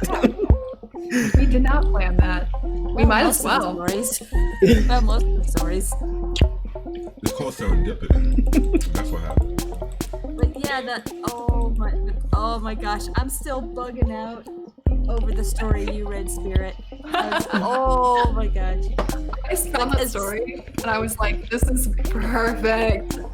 Yay! Gothic Roses in the chat. Hi, Gothic. Hi. Gothic! Yay! Oh my gosh, we're all here. Now that you're here, I want to say I loved your story also. Yes. Everyone did so amazing. I'm so happy to be to do I was everything. planning that for my channel, so I'm like, let me do this and see if this is like as epic as I read it the first time when I asked for permission. I'm like, oh my god. But no, you guys did so good. Wow, indeed. You girls just killed it. You crushed it tonight. That was a lot of fun. I'm I taking was it back. trying not to move because my chair is really loud. It's fine. I'm in a public library, so I don't know what kind of background noise is going on here. Oh. I didn't hear anything from you. Nice. What time is it for you? What time is it for you, Spirit? It's 11:04. Yeah. At same night? here. Yes, Yeah. correct. Same here, same here, Welcome. same here. And you're in a public library? Indeed. Welcome That's to- college for you. Oh, She's in okay. college. She's in the college Oh, library. That's okay. different. Okay, That's that a whole makes different more ball of sense. wax. You could go in there like almost all night, anytime. It's open till 2, I believe. Yeah. So that's how Because that the only library that I have access to closes at 6 o'clock, goes. Oh my. Oh. and it's Tragic. only open Tuesday Raise through our Friday. mics a It's little. closed Saturday through Monday. Oh dear. That's a small town library for you. When you live in a small town. I was literally watching Dracula to like try and calm myself down before this. I lost my cool. Yeah, I was editing, but I came up to my room like half an hour earlier than I was supposed to, just like wanting to wait it out. It was so stressful. It's like, why did I do this? Why did I do? It was really fun though. I mean, It I was know that fun. like, but like if I end up moving on, or like even if I don't, I'm gonna be really stressed before the next one too. Same here, same here. There's no way I'm gonna be like any better than I am now. Yeah, might actually be worse. It'll be worse because then you're going up with like the next. Like, oh no. Man, I don't even I'm know. I'm taking the approach of let's just do it to have fun. Let's not Yeah, think about sure. like Yeah. No, I mean, look, me too. I wasn't stressed about like the contest part of it. I was stressed about going on live stream in general because I freak out every time I have to do that. Oh, Yeah. okay. It's like, it's one thing if it's on my channel, people Right. expect me to make mistakes when I'm streaming, but it's like it's on That's a mood. Dezombified channel, so you want to do good. Yeah. Exactly. See, we're on the same Yeah, page yeah. because I definitely like I don't really mind like who wins because I just know that like whoever does is great because we're all great. So Exactly. Exactly. I think you get more used to being on a live stream. And I'd been on Dezombified before, so it was like, okay. yeah. I was on Dezombified's channel like a week ago and I was still freaking out. Oh yeah, I was my first time too. Several times. Okay, Laura, It didn't help. headphones. Did not help. Perfect. Too amazing. Thank you, girl. I think the first time I saw you on a live stream, Madam, was when who was it? When Swamp Dweller was doing a live stream, and you came on and told us a true story. Oh yeah, that was a long time ago. Yeah. Wow. I think I kind of remember. I either remember that or a different time that you did that. I don't know how often you did it, but I remember you being on, like, telling true stories on somebody else's live stream, and I was like, I don't know. I love your voice. Like, I love all of your voices, but I remember being a man. Thank you. Yeah, I remember. Oh, that was like ages ago. It was probably like over a year ago. That was, yeah. That's that crazy. long already? I know, right? I think it was. Yeah. It doesn't feel like that long. Do you guys, like, super random and unrelated, but do you guys think the men will be doing this? Okay. Maybe. Maybe not. I imagine that they will be chatting, but the conversation will be much different. Yeah, I think so. It's gonna I be. think so. Yeah, I'm gonna have. yeah. Oh yes, I'm gonna have so much fun with the fellas tomorrow. I'm gonna just sit back and listen to all the stuff they're gonna talk Oh, about. I'm gonna be so jealous. There we go. I think it'll be very Game awkward. last night. I like to hear. We don't stereotype here. It's fine. Crap! Somebody's a whale. Somebody, Yes. you know, I just noticed there's a whale floating on the screen. I know. Dun, dun, dun, dun, dun, dun, dun. Whoa, it's like chaos on the screen right now. Oh It's my God. insanity. Oh my god, you guys! Do you think I that's a love little it. too much? The men. Ay. The icons are literally Whale my with the favorite men. thing in the entire world. Yeah, I'm you too. I'm so happy. I'm a duck out. I think I'm still a mudkip. You know, you can change your avatar, right? Oh, wow. Yeah. Oh, you Yeah. can? That's crazy. Yes. Oh yeah. All you have to do I'm is. okay. I'm very happy with my rogue. I Rogue is picked dope. Rogue too. I've got a white Rogue. All these I crooked- picked Mewtwo because he's like That's my amazing. ultimate favorite Pokemon on the planet. Oh. Ever since I was a little kid. 31 now. It hasn't changed. I like King Gallant's avatar there. I mean, you really notice him there on the I screen. was like, that's what made it look like chaos. I don't know how to change. Oh, Wrapped around. It's like, oh my God. oh my god, Kenny's building. Oh my god, Kenny is building scaffolds for you guys to climb up on. I suppose that's a good Oh, idea. awesome. Yeah, there's a lot of them. Let's get them. Let's get So them wild. Up there. Let's get them up there. you know? Absolutely. Yeah. Oh my god, this is my favorite thing. Let's get them Oh, up it's getting there. even more chaotic. Yeah. Of course it is, because he's building stairs and I love oh seeing my King God. Gallant's whale like bouncing back and forth across the screen. You know, and I love that I can see all of y'all comments. Yeah. Whale, It's like, hello where there. am... Wait, what am I? I was like, wait, what am I?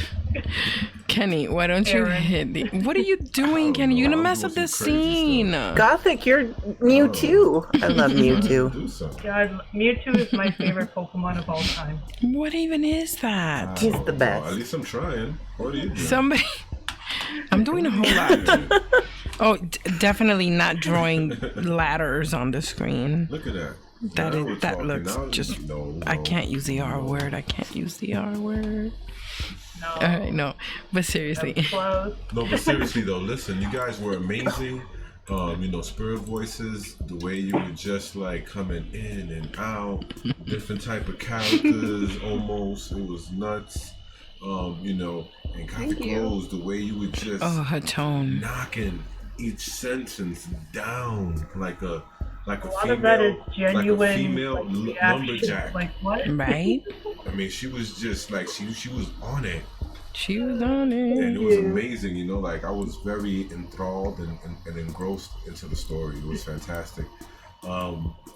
MD Who, what a scary, creepy, and short, nice ditty you gave us. That was interesting. And of course, Madam Raven, you are just a wizard. Yeah. And I'm waving the queen. You guys are too nice. Nice. You're But a I boss. I was against the queen, and I meant it. Yep. Well, you did absolutely fantastic. Look at her. Now she's making cookies. Absolutely. Oh, okay. You can clean this up. Okay. You clean up your lattice. Yeah, but oh man, this is the first ever annual Wizard of Words Narrator Battle Royale, and you girls, wow, lit it on fire for the first ever. So thank you so much, for real. Like, I'm so happy to be on the first one. That's so cool. you don't know. Yes, thank you so much for having me. That was great of you. We're gonna forever be like the OG. Tied to the first. That's right. We need the Wizard of next year Words we'll be able to do it again. anthem now. Absolutely. Exactly. That is so true. And then it's like, you know, in The Voice, every year there's a new champion. Or like in America's Got Talent, every year there's a new champion. You know? So that's how it's going to be. It's going to be like you pass on the mantle. You're going to have the bragging rights for the whole year, right? And then next October 21st, you got to pass it on. Well, not really. Let me see. November 3rd or something like that. I'm going to be passing it on. So it's going to be great. Thank you. I'm gonna be honest. I really just did this because it sounded like fun. I didn't care much about right. I was like, not being able to get into Evil Idol. I was like, okay, I need more practice. And this sounded like so much fun. A good way to practice. We were all correct. Yeah. I was like, oh, this is fun. This is a challenge, but it's got to be done. Yeah, but I'm a Gothic Rose, you have been practicing an awful lot lately, though. During your live streams, you've been on it, and you didn't even know this was coming. So kudos to you. No, I'm trying my hardest because, like, I just want to be as good as possible. My voice really wants to be monotone, so I have to change that. No, you don't. It's fine. I don't think there's anything wrong with a monotone voice. There's nothing wrong with a monotone voice. You know, they do like voice acting and voice theater and stuff like that. So I want to be that level. I see. I mean, self-improvement is also always wonderful, but your voice is perfect the way it is. So yeah. Thank you. It was like growing up with a voice that's deeper than most women, so it was rough. Like trying to find hello, who you talking to, girl? I totally understand you. I completely, Well, I've been told. Like I used to go on Habbo Hotel. You guys know that site? No. I would do like it was like a social media site, I guess. You could play games and chat with people, have your own avatars. And then they would have, I'm not sure, I think they still have these fan sites where they have like Habbo Radio. And I was a radio DJ for a little bit. I think the first couple of radio streams I did, a few people would come to my Habbo room and see my avatar, and they're like, "Oh, you're a girl? I thought you were a boy. Oh, you're a boy." I'm like, "No." I'm trying to raise my voice during it. I'm like, "No." It has happened to me as well. So. Does that make you not like me anymore? Like, what does that change? Are you sure I'm a girl?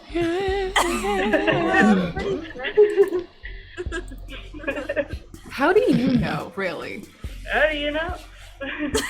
I know. Who knows? I'm too honest How does anyone? Like, I don't lie. I was just like, I'm a girl. Shock, horror. Where did that guy come from? He just ran across the screen. He's part of the background. Oh. Mm-hmm. Okay. It's hilarious. It was a calling, Gothic, that you were meant to go into horror. I was like, radio baby, not, but you know, 5 years ago when I discovered narrators, I was like, oh, MG, I'm hot. I just listened to like Chilling Tales for Dark Nights while I was pregnant. Oh, yeah. In bed. Do you know what I just my son heard a realized? lot of horror stories. I realized that we no longer need a speaker source for the live stream anymore. We could literally play back, use our microphone as a speaker. So that's the reason why sometimes when we switch screens, there is an echo, because I don't need a speaker. Yo, you see that? That's the you saw that? Yeah. Kenny's cracking up because he noticed the Exorcist chick that's walking backwards. I just noticed. It's actually part Oh, of... yeah. I thought that was you know what I thought that was? One of the avatars. No. It's the Exorcist Oh my girl. god, this is so funny. I know. I was like, where can I get that avatar? Oh, it's just Okay, one of I'm them. gonna need to. Yeah, right? It's part of the background. Yeah, it's part of the background. There's already little tidbits there as part of the backgrounds. I wish I could get those, because those are all Halloween. Okay, I thought Mary P was Jerry for a minute, and then she started walking. And no, that's Summer. Oh, that's Summer. Yeah, that's awesome. Mary P is Summer. That's so cool. That is funny. But yo, you know what? I I forgot to found do the that. roll calls. I'm so sorry. I need to do the roll calls. Well, give me Oh, that. God, people must hate me right now. Okay, give me a roll second. Let call. me just put one more ladder because they can't get up there, and I am so sorry, guys. I just can't believe Snake the it. I ladder just got now. so wrapped up into this freaking contest. Oh my God, it was so exhilarating. It really was, wasn't You it? know, getting it ready at the last moment. That's why everything wacky happens when you do live streams sometimes, and you have no sound and no music. It's like, what's going on? I don't even think we got music now, but it's all good. I don't even care. We do. It's just that we can't hear it, you and I. We have to fix that though. But don't worry. I mean, I barely hear it. You guys, you did an amazing job. I Like, could hear it in the live even stream. if you didn't tell us there were issues in the background, you know, I wouldn't have noticed. Yeah. You read it so smooth. Aw. Oh wow, thank you. I really appreciate that. And I had King no Gallant idea. is Like, if stuck you again. hadn't King told us at Gallant, all, you're gonna we keep would getting not stuck notice. because you're floating because you're trying to be bigger than everybody else. I'm just messing with you. So I do have to say, I only have this room for like 10 more minutes, so Okay. I might have to duck out before the roll call.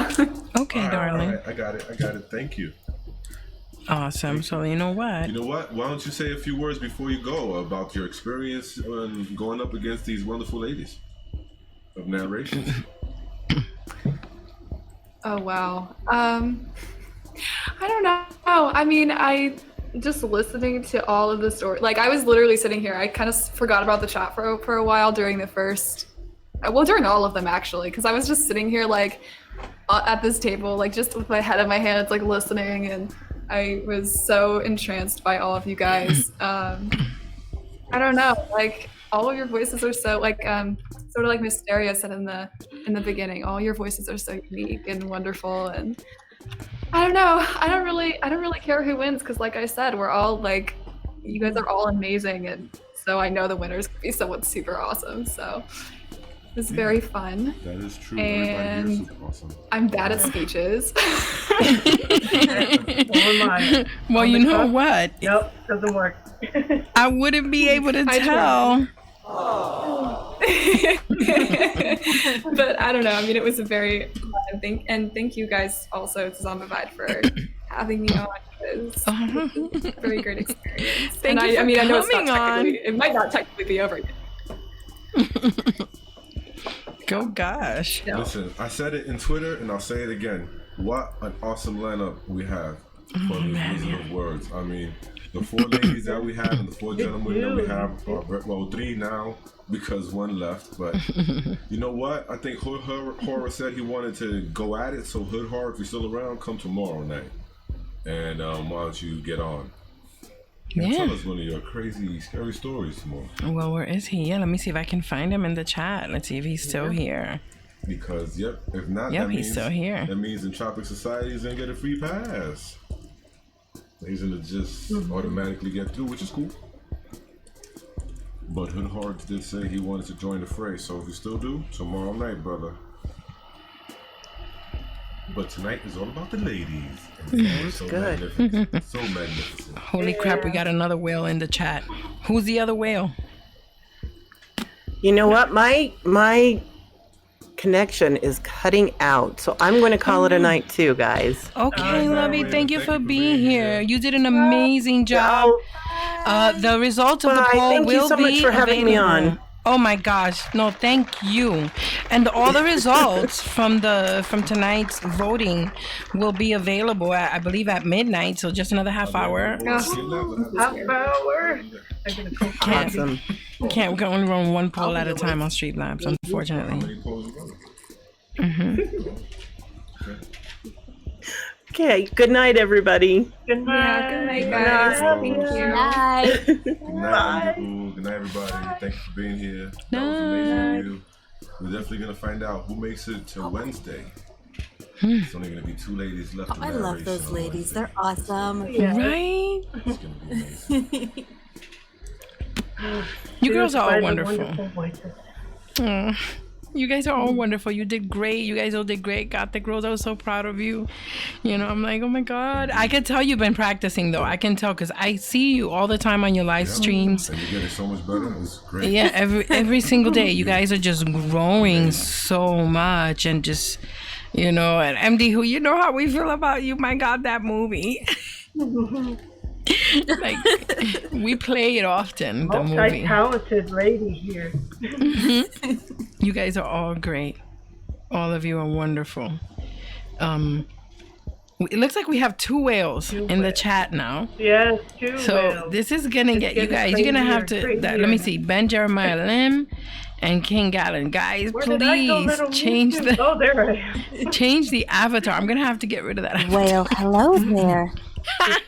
That's a good one. You think they're all going to spam and do all blue and be Oh all hell no! I'm gonna get We rid are of that big right boys. now. Hold on. True.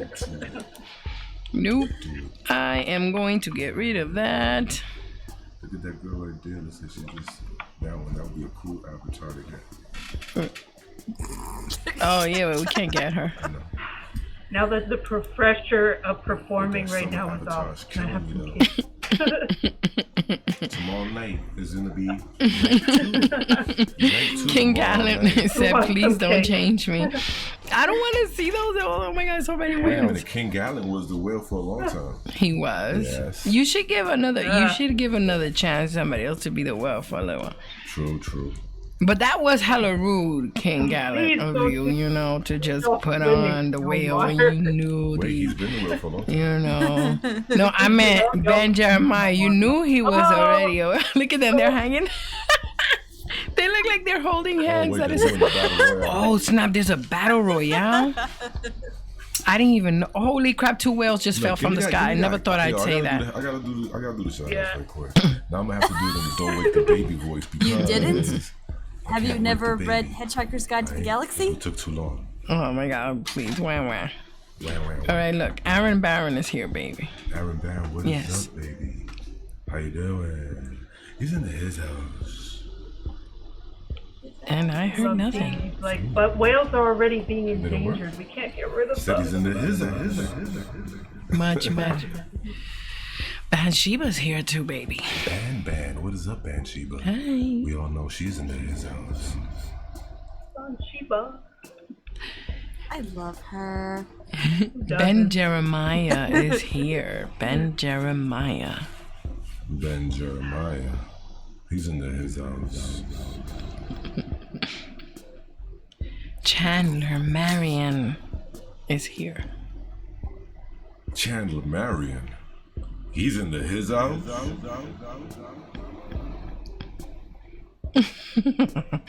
Demented maniac. Demented maniac. He's in his house. Gothic Rose. The lovely and enchanting Gothic Rose. She's in his house. King Galliant is here. King Galliant is in his house. Lewis Witt, aka that boy, right? That boy ain't right. Bobby. Whoa. He's in his Mary P is here. Well, and you know, Maddie P. P stands for what? Mysterio. Perfection. Perfection in every single way. She's in his. Knock, knock. Who's there? MD. MD who? Entertainment. She's in his house. Mia Mina. Mia Mina, the undead ballerina. She's in his house. Maskino. Maskino. He's in his house. And PA Nightmares is here as well. PA Nightmare. He's in his house.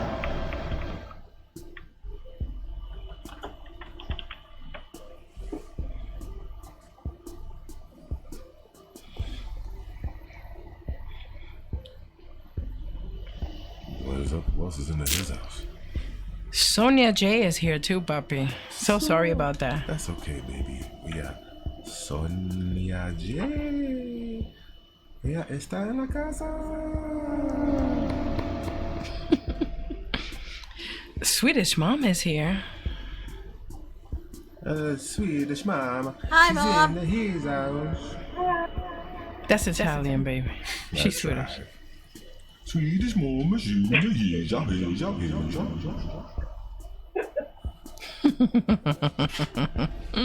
That was awesome. Stroganoff now. Oh man, it looks like we're caught up with the roll calls. Let's see what happens, right? See if somebody else comes up in here. Oh my god, this has been so much fun. Do a battle royale to the death. Do a battle royale then.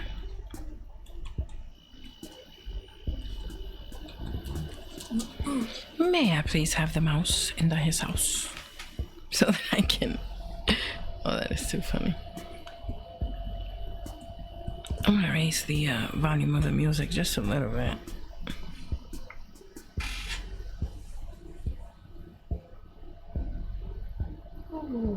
Here we go. You guys keep chit-chatting while I double check all the audios here, guys, please. That's right. We're all caught up with the roll call, so what's going on with you girls? Oh, You no. had a Gothic Girls, you had a And I premiere just tonight. want to How thank did it you go? guys Sorry so you much missed for it. coming to the stream last night. Well, we're definitely gonna check it out. Oh, thank you.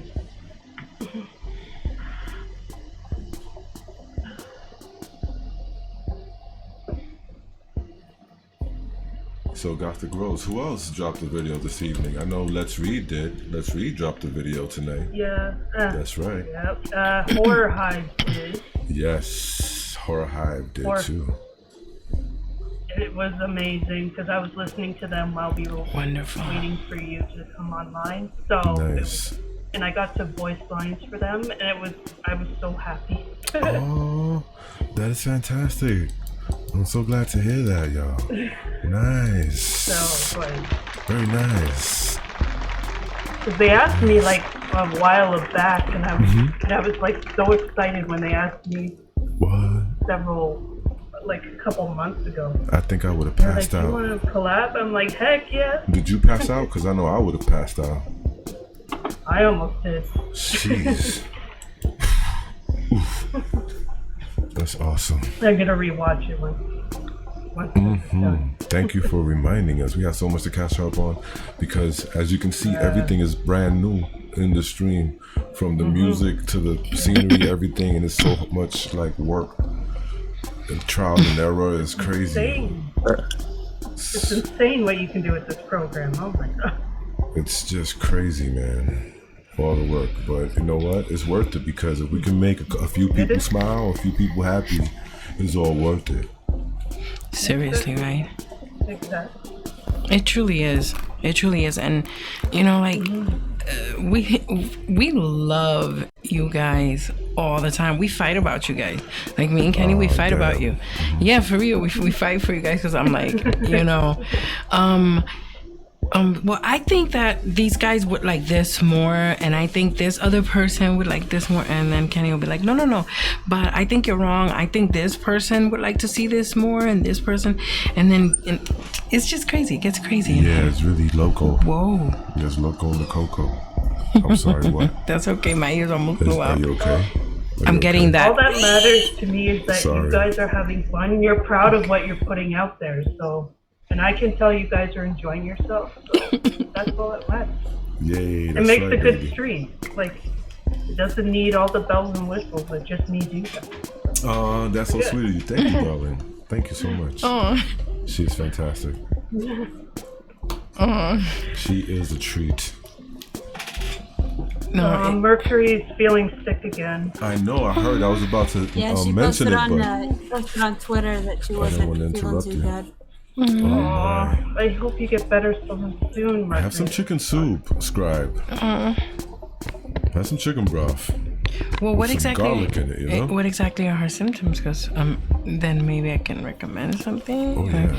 Oh, I'm sorry. I'm not a doctor or a nurse. That's right. I've just been studying herbs and spices for like forever. Oh boy, here we go. So, you know, I'm very into homeopathic medicine. You know, of course, me, Philia is way better than me at that. Yeah. Like 100 times down. Oh, thank you, And Mia, AK for letting Phoenix, us I know think. that Lewis's Wit's first video is out now. Thank you, Mia. Oh my God, we gotta go watch it right after. Thank you so much, Mia Mina. Cool. But I told that fool, I said, yo, anybody got a trailer for a video? Like they coming out with something? Like, we'll put it out. He could have gave us a trailer. We could have made a big hoo-ha about it. We still could, you Jeez, know. man. Louis, Actually, come on, baby. Louis, You're make a killing me, promo baby. for your channel. You're Make a killing me, promo for your bro. channel. Send us, email it to us, but of course, tell us on Twitter so that we know that told you that to boy go to the ain't Gmail right. to look for it, you know. And then we'll go to Gmail. We'll look for the link, or if you send us the raw video, that's fine too. And we will play it here. As a matter of fact, everybody that has a promo for their channel, go to the self-promotion section of our Discord and put it there, because we want to do more promo for you guys. We have very special things lined up, but we can't use those things until everybody's promos, self-promotion videos, okay?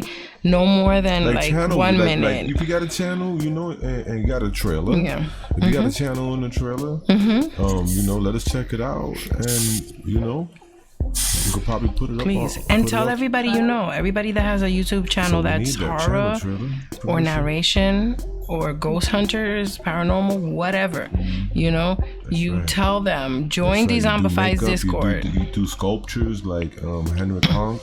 Hell yeah. You do special effect makeup like LMX. Yeah. You know, you do you go out in the field like Beyond the Veil. Yeah. You Or know, Panic D, Paranormal History. You understand? You do photos like Automorbid. You do digital art like Aisha.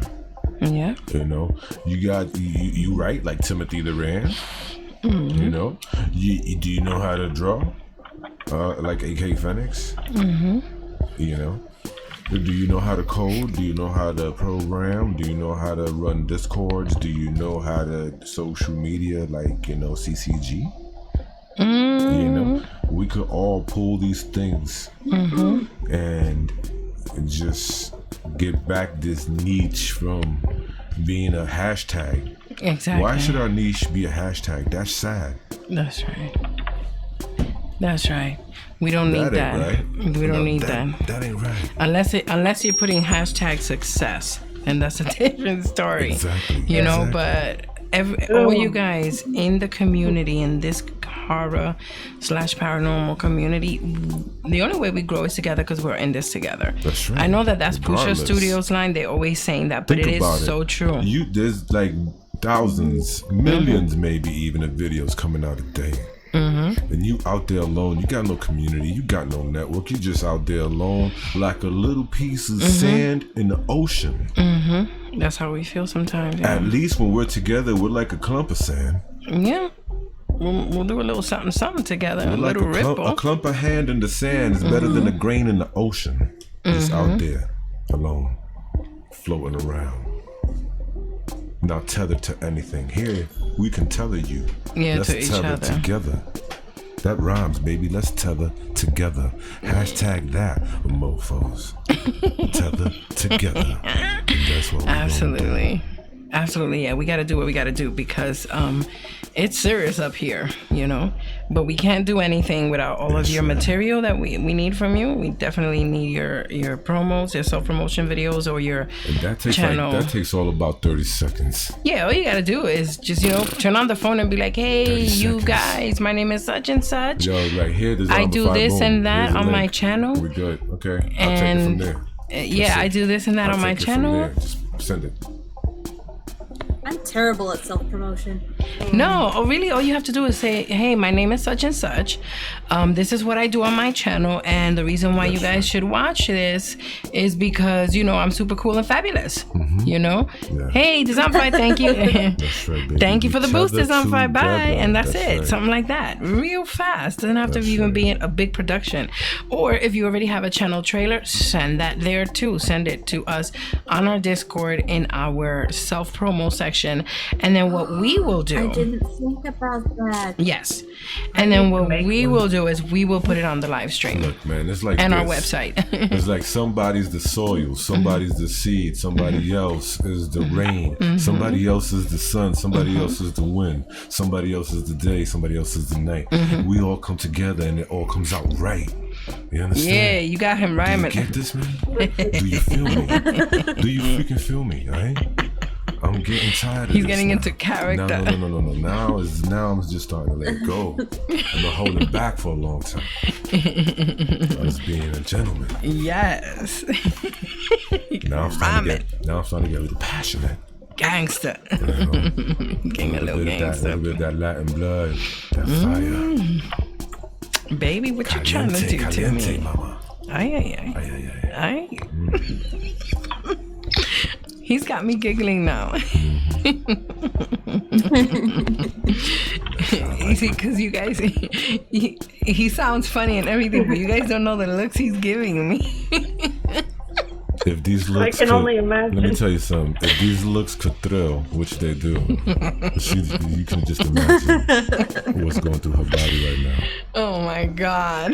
It's serious. Getting cocky there too now. Oh, Kenny, you silly person, you. I know. I'm sorry. Oh man, let me tell you, back in the hood they used to call him Kenny Mac, and that was for a reason. Yeah, it was. But anyway, it was amazing, Miss Stereo, all this wonderful work you did for us today. Aw, thank you, baby. He's changing the subject. Am I getting you nervous now? Yeah, that's what it is. Oh man. Yo no juego con esa vaina, tú sabes. Now the tables are turning. Me estoy poniendo caliente. Ay. I tell you, only on Stereo tried. Do you see such silliness? Ooh, I have an idea. We're gonna have to holler at her to horror Okay, about great. those requirements. Okay. It's really simple, actually, HUD, you know, is just keep it clean. Bring a story. You bring a story, make sure you got permissions. If it's not yours, then that's it. And you can cross your fingers. I think MD who? Hi. What's up, girl? You got something to say? I'm trying to do something and I'm failing at it miserably and it's frustrating. Oh no, what happened?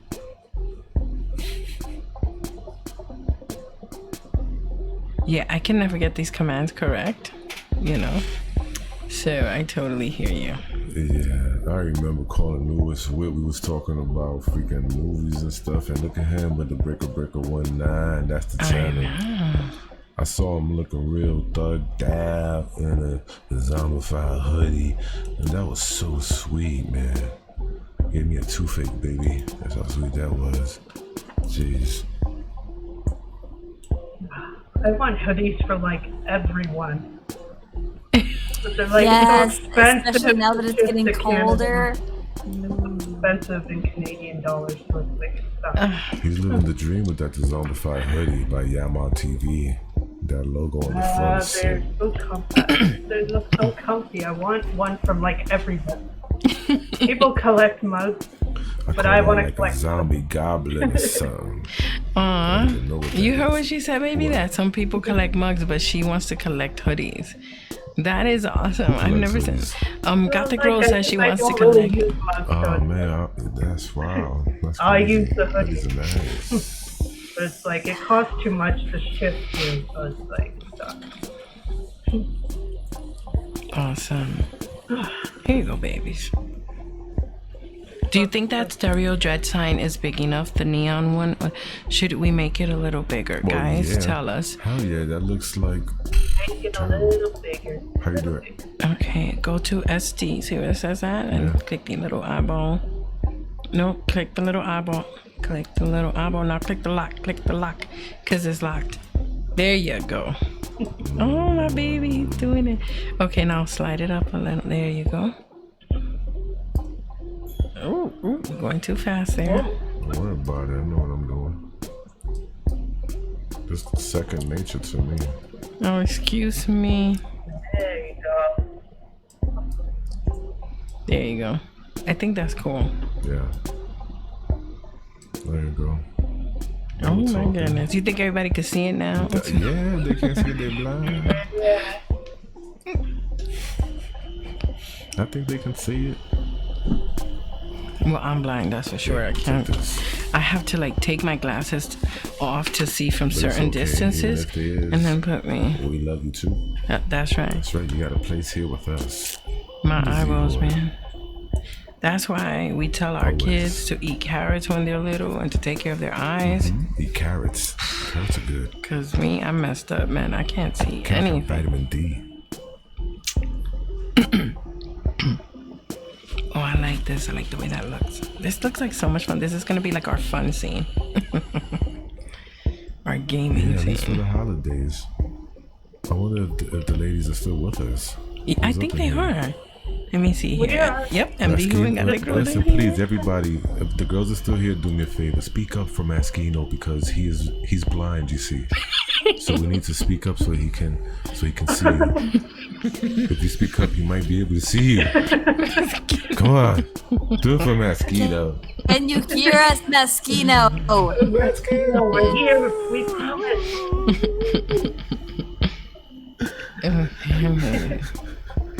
I am checking my DM right now. Yeah. Let's check. Oh my god, I just died. Well, I need to know. Just died. I am going to die. Oh my god, Mina, that is the cutest thing I've ever seen in my life. Oh my god. Do you mind if we show it? Please tell me that I can show this because everybody needs to see this. See that? And Chopper can't see, so he needs to turn the radio down. Come on, y'all. Everybody.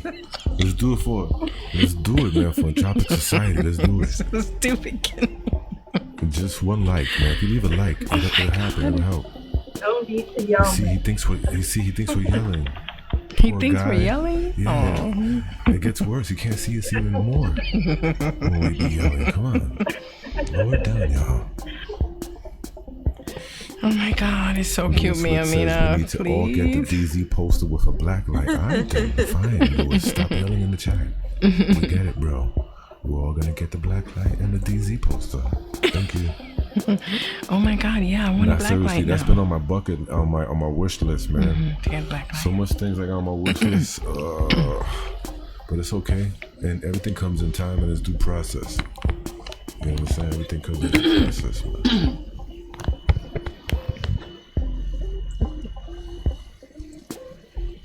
One day I'll be able to make this the way I see it. My vision for this is sick. It's too big.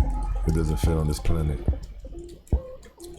My vision for this is intergalactic. I'm talking about centuries and beyond, y'all. gotta do this. They watch, I'm telling you, they watch.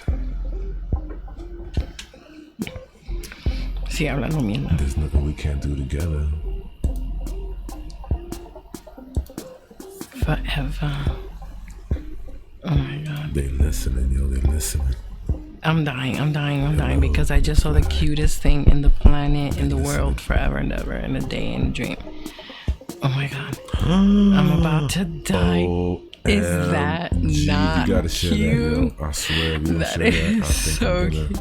I'm gonna die. I'm gonna die, yo. Oh my God. I'm fanning right now. Hold on. That's the cutest thing I've seen, man. Ain't nothing like zombie juniors out there. Yo, I love my Z-Horn, but zombie juniors and zombie babies, that's what I'm saying. And zombie pets. Look at that. That is so cute. He's born ready. She's born ready. She is born ready. Look at her. That is too amazing. Oh my God, I'm dying. Wait, there's more. She's born ready. God, she is so cute. Oh, that made my day. Oh my God, that is like the cutest thing in the world.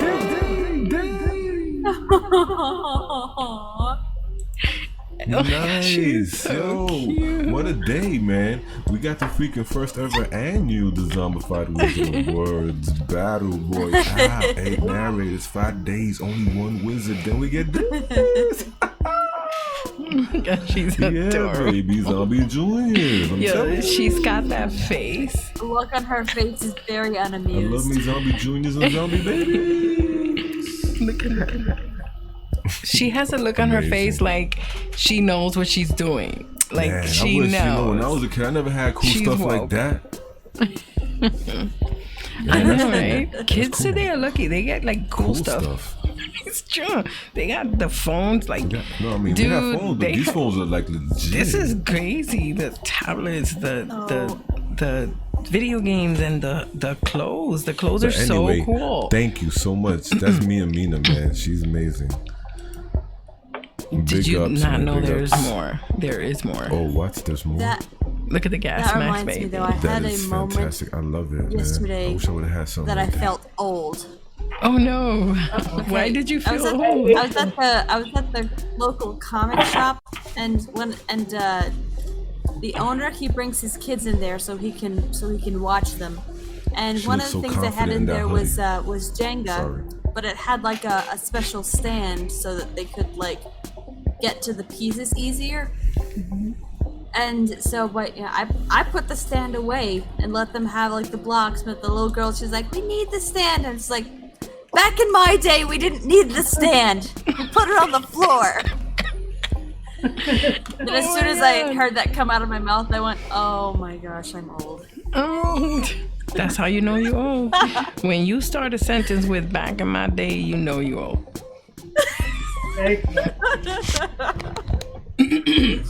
My husband just Facts. laughed at me. Facts. Wow, that was just amazing. Thank you so much, me and Mina, and to that young lady. Made my The day. model. That was sweet. Oh my, the little model. Gotta She's throw like that a up on our model. Dezombified website. That's an image. If me and Mina Hell allows yes. it. That If was she thinks it's sweet. okay, we will. Just from her from the backside is great.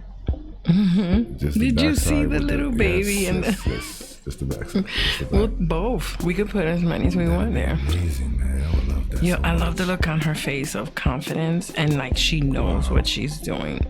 Wow. Like she's like, yes, baby, I know, am right? She is sporting that. the mom. She don't give a damn. She don't give a damn. That's right. That's the look she has in She her feels face. so confident with that Dezomba hoodie by Dezombified. That's amazing. She's awesome.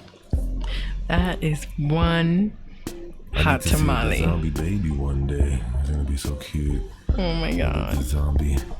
Yes, we got the little onesies Or as even well. on a cat or a dog. That would look so cute. That is true.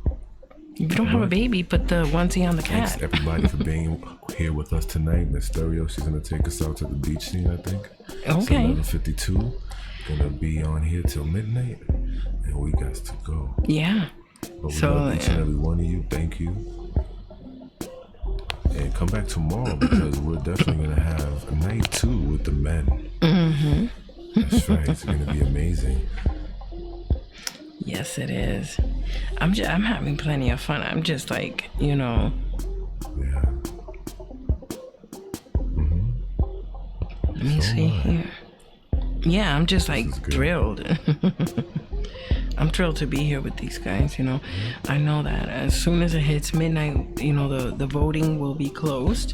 That's right. And then I can go check. Oh my God, we can all go check actually, because the results, it'll be on the website, on the link.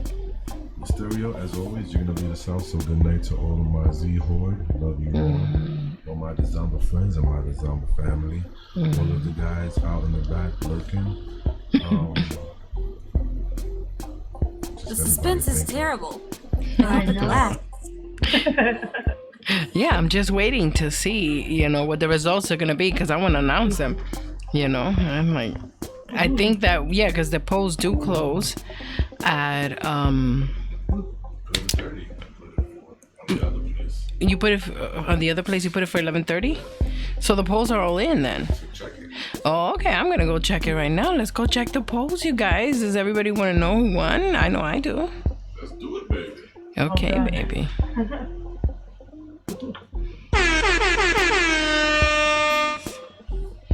Let's check it. I am going to check it right now. Oh my God, this is so exciting.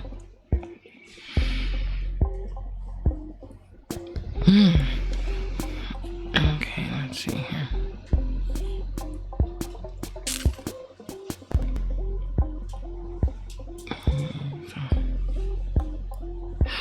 Oh my God.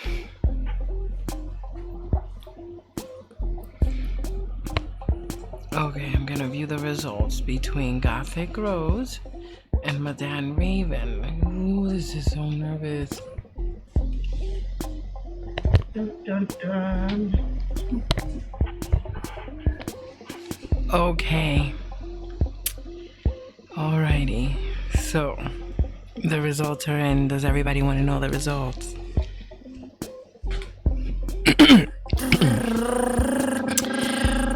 So, in the matter of... Get my headphones off. Okay. Okay. Killing us, Kenny. I'm back, baby. Let me get that. Hold on. Let me get up in this piece. Oh my God. Let me get the mouse shit. because should we show it or? I don't know. Okay, give me that. Yeah.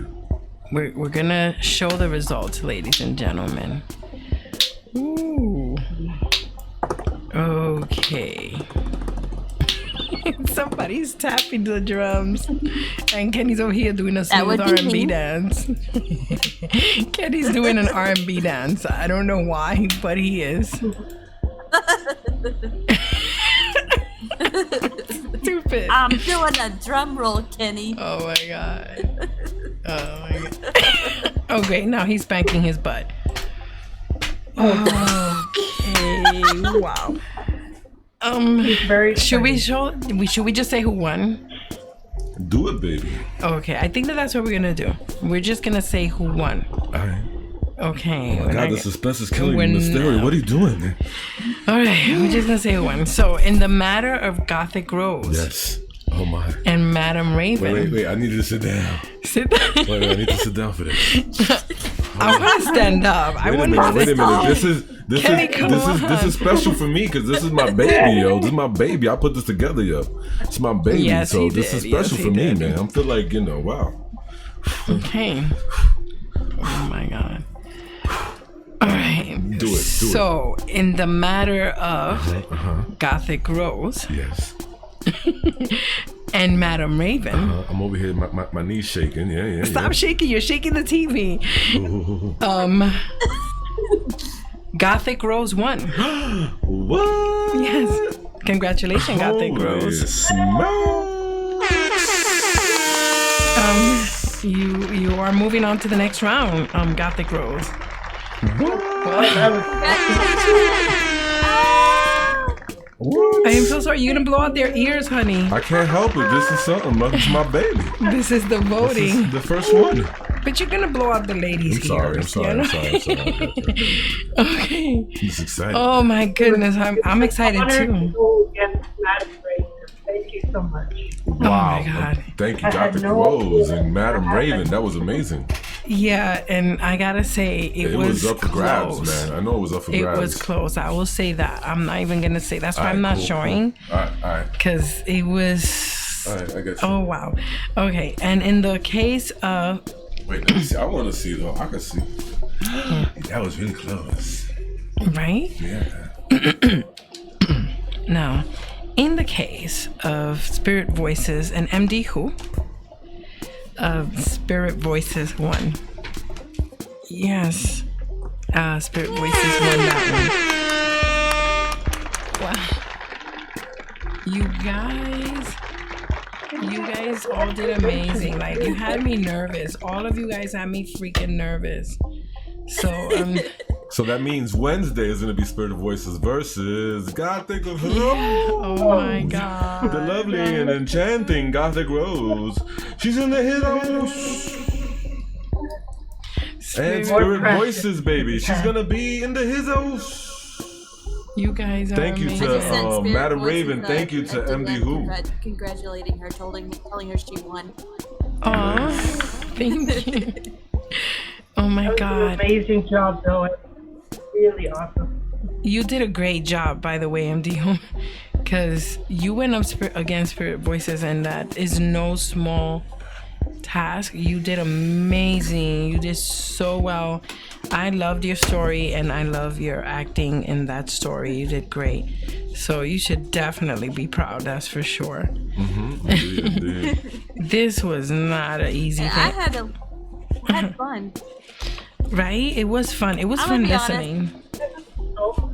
I'm gonna be honest, I'm a little bummed, but I'm mostly just happy for Spirit because I know that she did a great job and she definitely deserves it. Oh, Listen, man, I'm all about numbers, yo. I'm into numbers and everything, and some of the fellas here, they're into numbers too, Mysterio. It's not cool. We need to tell the margins. They were really close. I'm gonna tell them 60-40, yo. 60% to 40%. That's not bad. that is pretty good. Yeah, that's pretty freaking good. Considering yo. who you're up against, That's that right. is pretty amazing. Yeah. So there we go.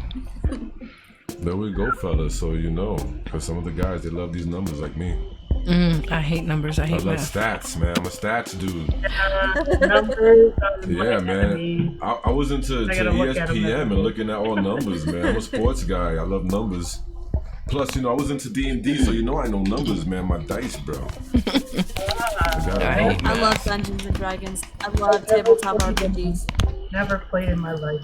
Oh, you're missing out. Missing out. You gotta make that on your bucket list. Dungeons and Dragons. I think it's too involved. I bet. I It is. bet. It's It very seems immersive. like it. It's immersive, but it's worth it though. Kenny says that he's gonna teach me how to play so we can play family game night with the girls. Nice. So I'm looking forward to that. That's right. That's right. We like Clue. That's one of our favorite games to play together. Mary It's Clue. P says she loves numbers too because she's a stock market girl. Yeah. Nice. Really? Nice. We need to make really good friends with you. Mm-hmm. Mary P's in the his house. So then you know what that means? That means that Mary P knows a little something about taxes. We need to talk because, you know, I need some lessons, girl. For Yo, real. hook me up, man. I want to be a hedge fund manager. Please make me a hedge fund manager. Yeah. Come on. Do it, baby. Do it. Oh, God. Let's see here. I'll manage the hell out of those funds. Well, Shady Shadows says, in the end, all you ladies are awesome and talented. You should all be proud. This Yes. isn't a loss. That's right. This is an achievement. And that Beautifully is so said. correct. Beautifully said. Thank you. Aww. I mean, you guys really did. Shucks. I'm glad I didn't vote, honestly. I took myself out of it, and Kenny took himself out of it as Yeah, well that's because right. it's so hard. You guys all did so good. How could I vote? Listen, I know I'm gonna be listening to those stories over and over for a while. They were all great. So I'll put that story on my channel in a couple weeks. Those were all Got great really readings. excited to do this. Whoever missed out, should we play them? I'm looking at this as a silver lining because the story that I had thought about telling in the next round if I'd moved on, I think that I'm gonna instead, since I'm not gonna be telling that story, be telling that story for my own Halloween collab that I have coming up. Yes. Oh, okay, girl. We are there for you. Anything you need, let us know. We're there. We'll be watching, backing you up. I am choosing to look at the silver lining. Gosh darn it. No, it is a silver lining. Let us listen. That story, you better do like a promo for it or a nice announcement, a poster or something, and send it to us on our Discord. I'm making an announcement for the whole video. What I've done is I have a few other narrators that are sending in spooky stories. Oh my god. And okay. I'm gonna put them all in together into a collab video. Oh my god, are you gonna have a poster for that? Please tell me you're gonna have a promo poster. A promo poster? I don't think so, Yeah, like- but I will be promoting it on my Twitter. Okay, like, gotcha. hey, So are you gonna have a thumbnail like a thumbnail for it or something? No, not yet. Okay, so this is what you I'll do. probably Quick tip that I'm gonna give you. What? If you got a video that's coming up, right? Send us the thumbnail ahead of time. Yes. So that we can promote it. That's because you know Please. what? It could be Steve Stockton.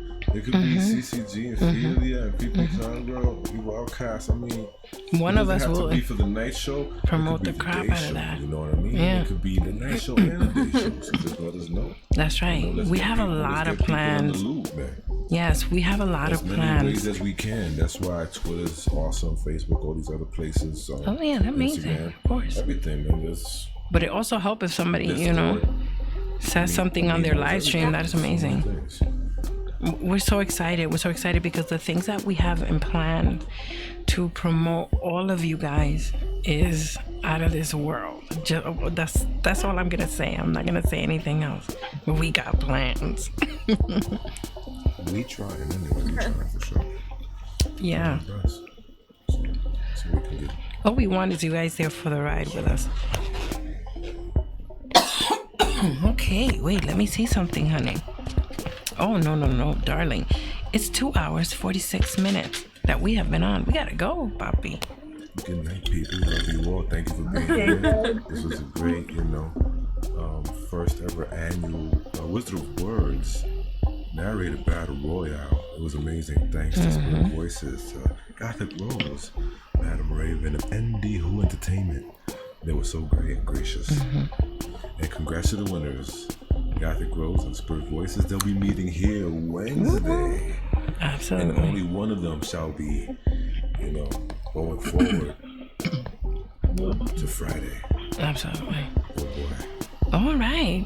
Okay, ladies, thank you for being I'm here with gonna be us. watching every single night. I'm gonna be watching every single night to see who moves on to the next round. Oh, okay. Thank you so much, darling.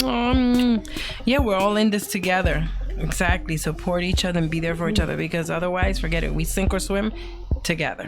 That's just the way that it is. But anyway, yeah, you guys. Thank you, Gothic Rose. Don't forget to be here on Wednesday. You Gothic Rose and Spirit Voices. Yeah. Yeah. Oh my God, this is gonna be so anywhere. fun. Oh, this is gonna be so much fun. This is gonna be so much fun. Oh my God. I'm nervous now. Okay, you guys, thank you all for being here. Thank you to all the ladies who read their beautiful stories. Y'all all did fantastic. Thanks for having us. Oh, it was our pleasure. We loved this, every minute of it. This was fantastic. Don't forget to hit the like if you haven't, people. Please, let Gothic Rose, Spirit Voices, let MD Who and Madam Raven, as well as Mysterio and myself, Kenny Dreadful. Let us know if you're enjoying what you're doing, what we're doing, what you're seeing, how you're feeling. Yes. What you're getting. Let us know, please. what we can add and what we can take away. If there's something you don't like, let us know, and we'll bring it to a committee. Like that for DMs and Twitters, but in Facebook, private messages and Discord maybe. But for right now, if you like what you saw tonight, and just out of pure respect for MD Who, Madam Raven, and Spirit Voices and Gothic Rose, man. They're awesome. For all the hard work these females do. Thank you, baby. Oh, you're too sweet. Oh my God, I love him. Okay, guys. I'm gonna let you go for real this time. You guys did an amazing job. We're all gonna mute our mic now. Enjoy the music and the games for just 5 more minutes, and then we're gonna go bye-bye. See you later, everybody. Bye. Love you. Good night, guys. Bye.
Girl, go home.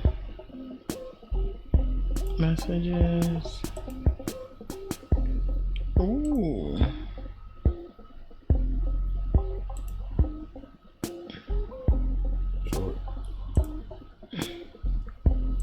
Hey everybody, we are back for a moment. Type it in, honey. Type what in, sweetie? Which one we type in, sweetie? What's going on? What you want me to type in? Holy crap. Okay, go. Bathsheba did that. I know. Look at that. Yeah. That is so cool. That is so cool.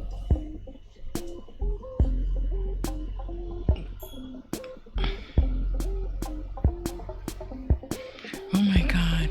That is beautiful. So oh my God. Drew that? Are you serious? Did she do that for real? She's so talented, girl. So she could write poems, dark poetry. I love them, and she can draw. Nice. Oh my goodness, it is quite beautiful. Indeed. I love that. My goodness. And she was a woman of See, the Z Horde is full of talent. Indeed. Girl, you could sell that. You know, you could go online and just sell some beautiful art. And we got a roll call, Mysterio. We got Sheer Cashmere, baby. Hey, Sheer Cashmere. Hi. Sorry. And did you already say hi to Dice Rolling? Cause she's here. Dice Rolling. I mean, sorry, they're here. Baby? They're here. Yes, they are. Nice. Make sure you roll Love 7-11, you, babe. baby, because they're in his house.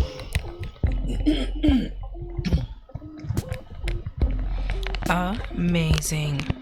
And the good thing is that because of all the work that I did today, I will have to do a lot less work tomorrow. You're gonna have to show this again. I think Bathsheba stepped out. Bathsheba, you still there? Are you I think this? she might still be here because I had told her that I was gonna check now. Yep, Ban Ban is still here. Oh my God, thumbs so up, Ban beautiful. Ban. Are you gonna color it? Oh my God, if she colors it, I'll die. Ban's making me angry. I love her. No, I love Ban Ban, don't make me angry, Ban Ban. Oh, Mysterio. such a beautiful joy. Shut up. She's making me angry. We gotta do this. Oh no. Go to bed. Bathsheba. I see you, Bathsheba. I love your photo. Is that of me? Is that Bootsy Boy? Well, of course it's me. That's a picture of me, movie boy? Do you even think I'm beautiful? Do you think I'm sexy? Do you think I'm handsome? Females, how won't you men look at me? I'm movie boy.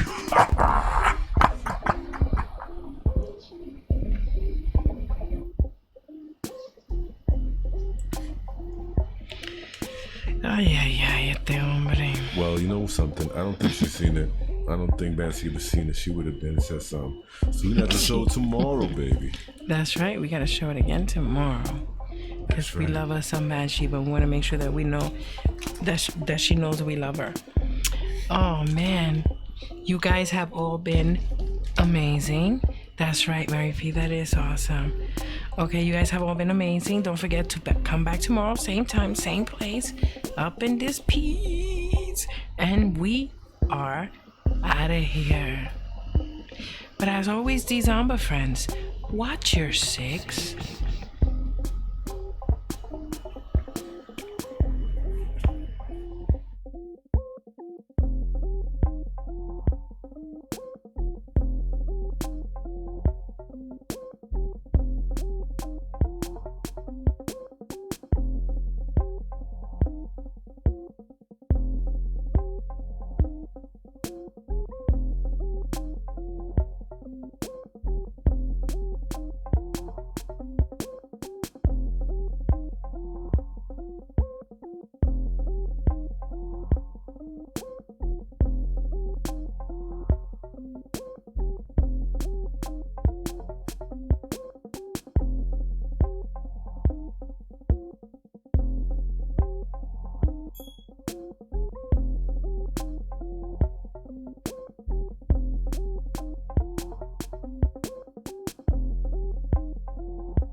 So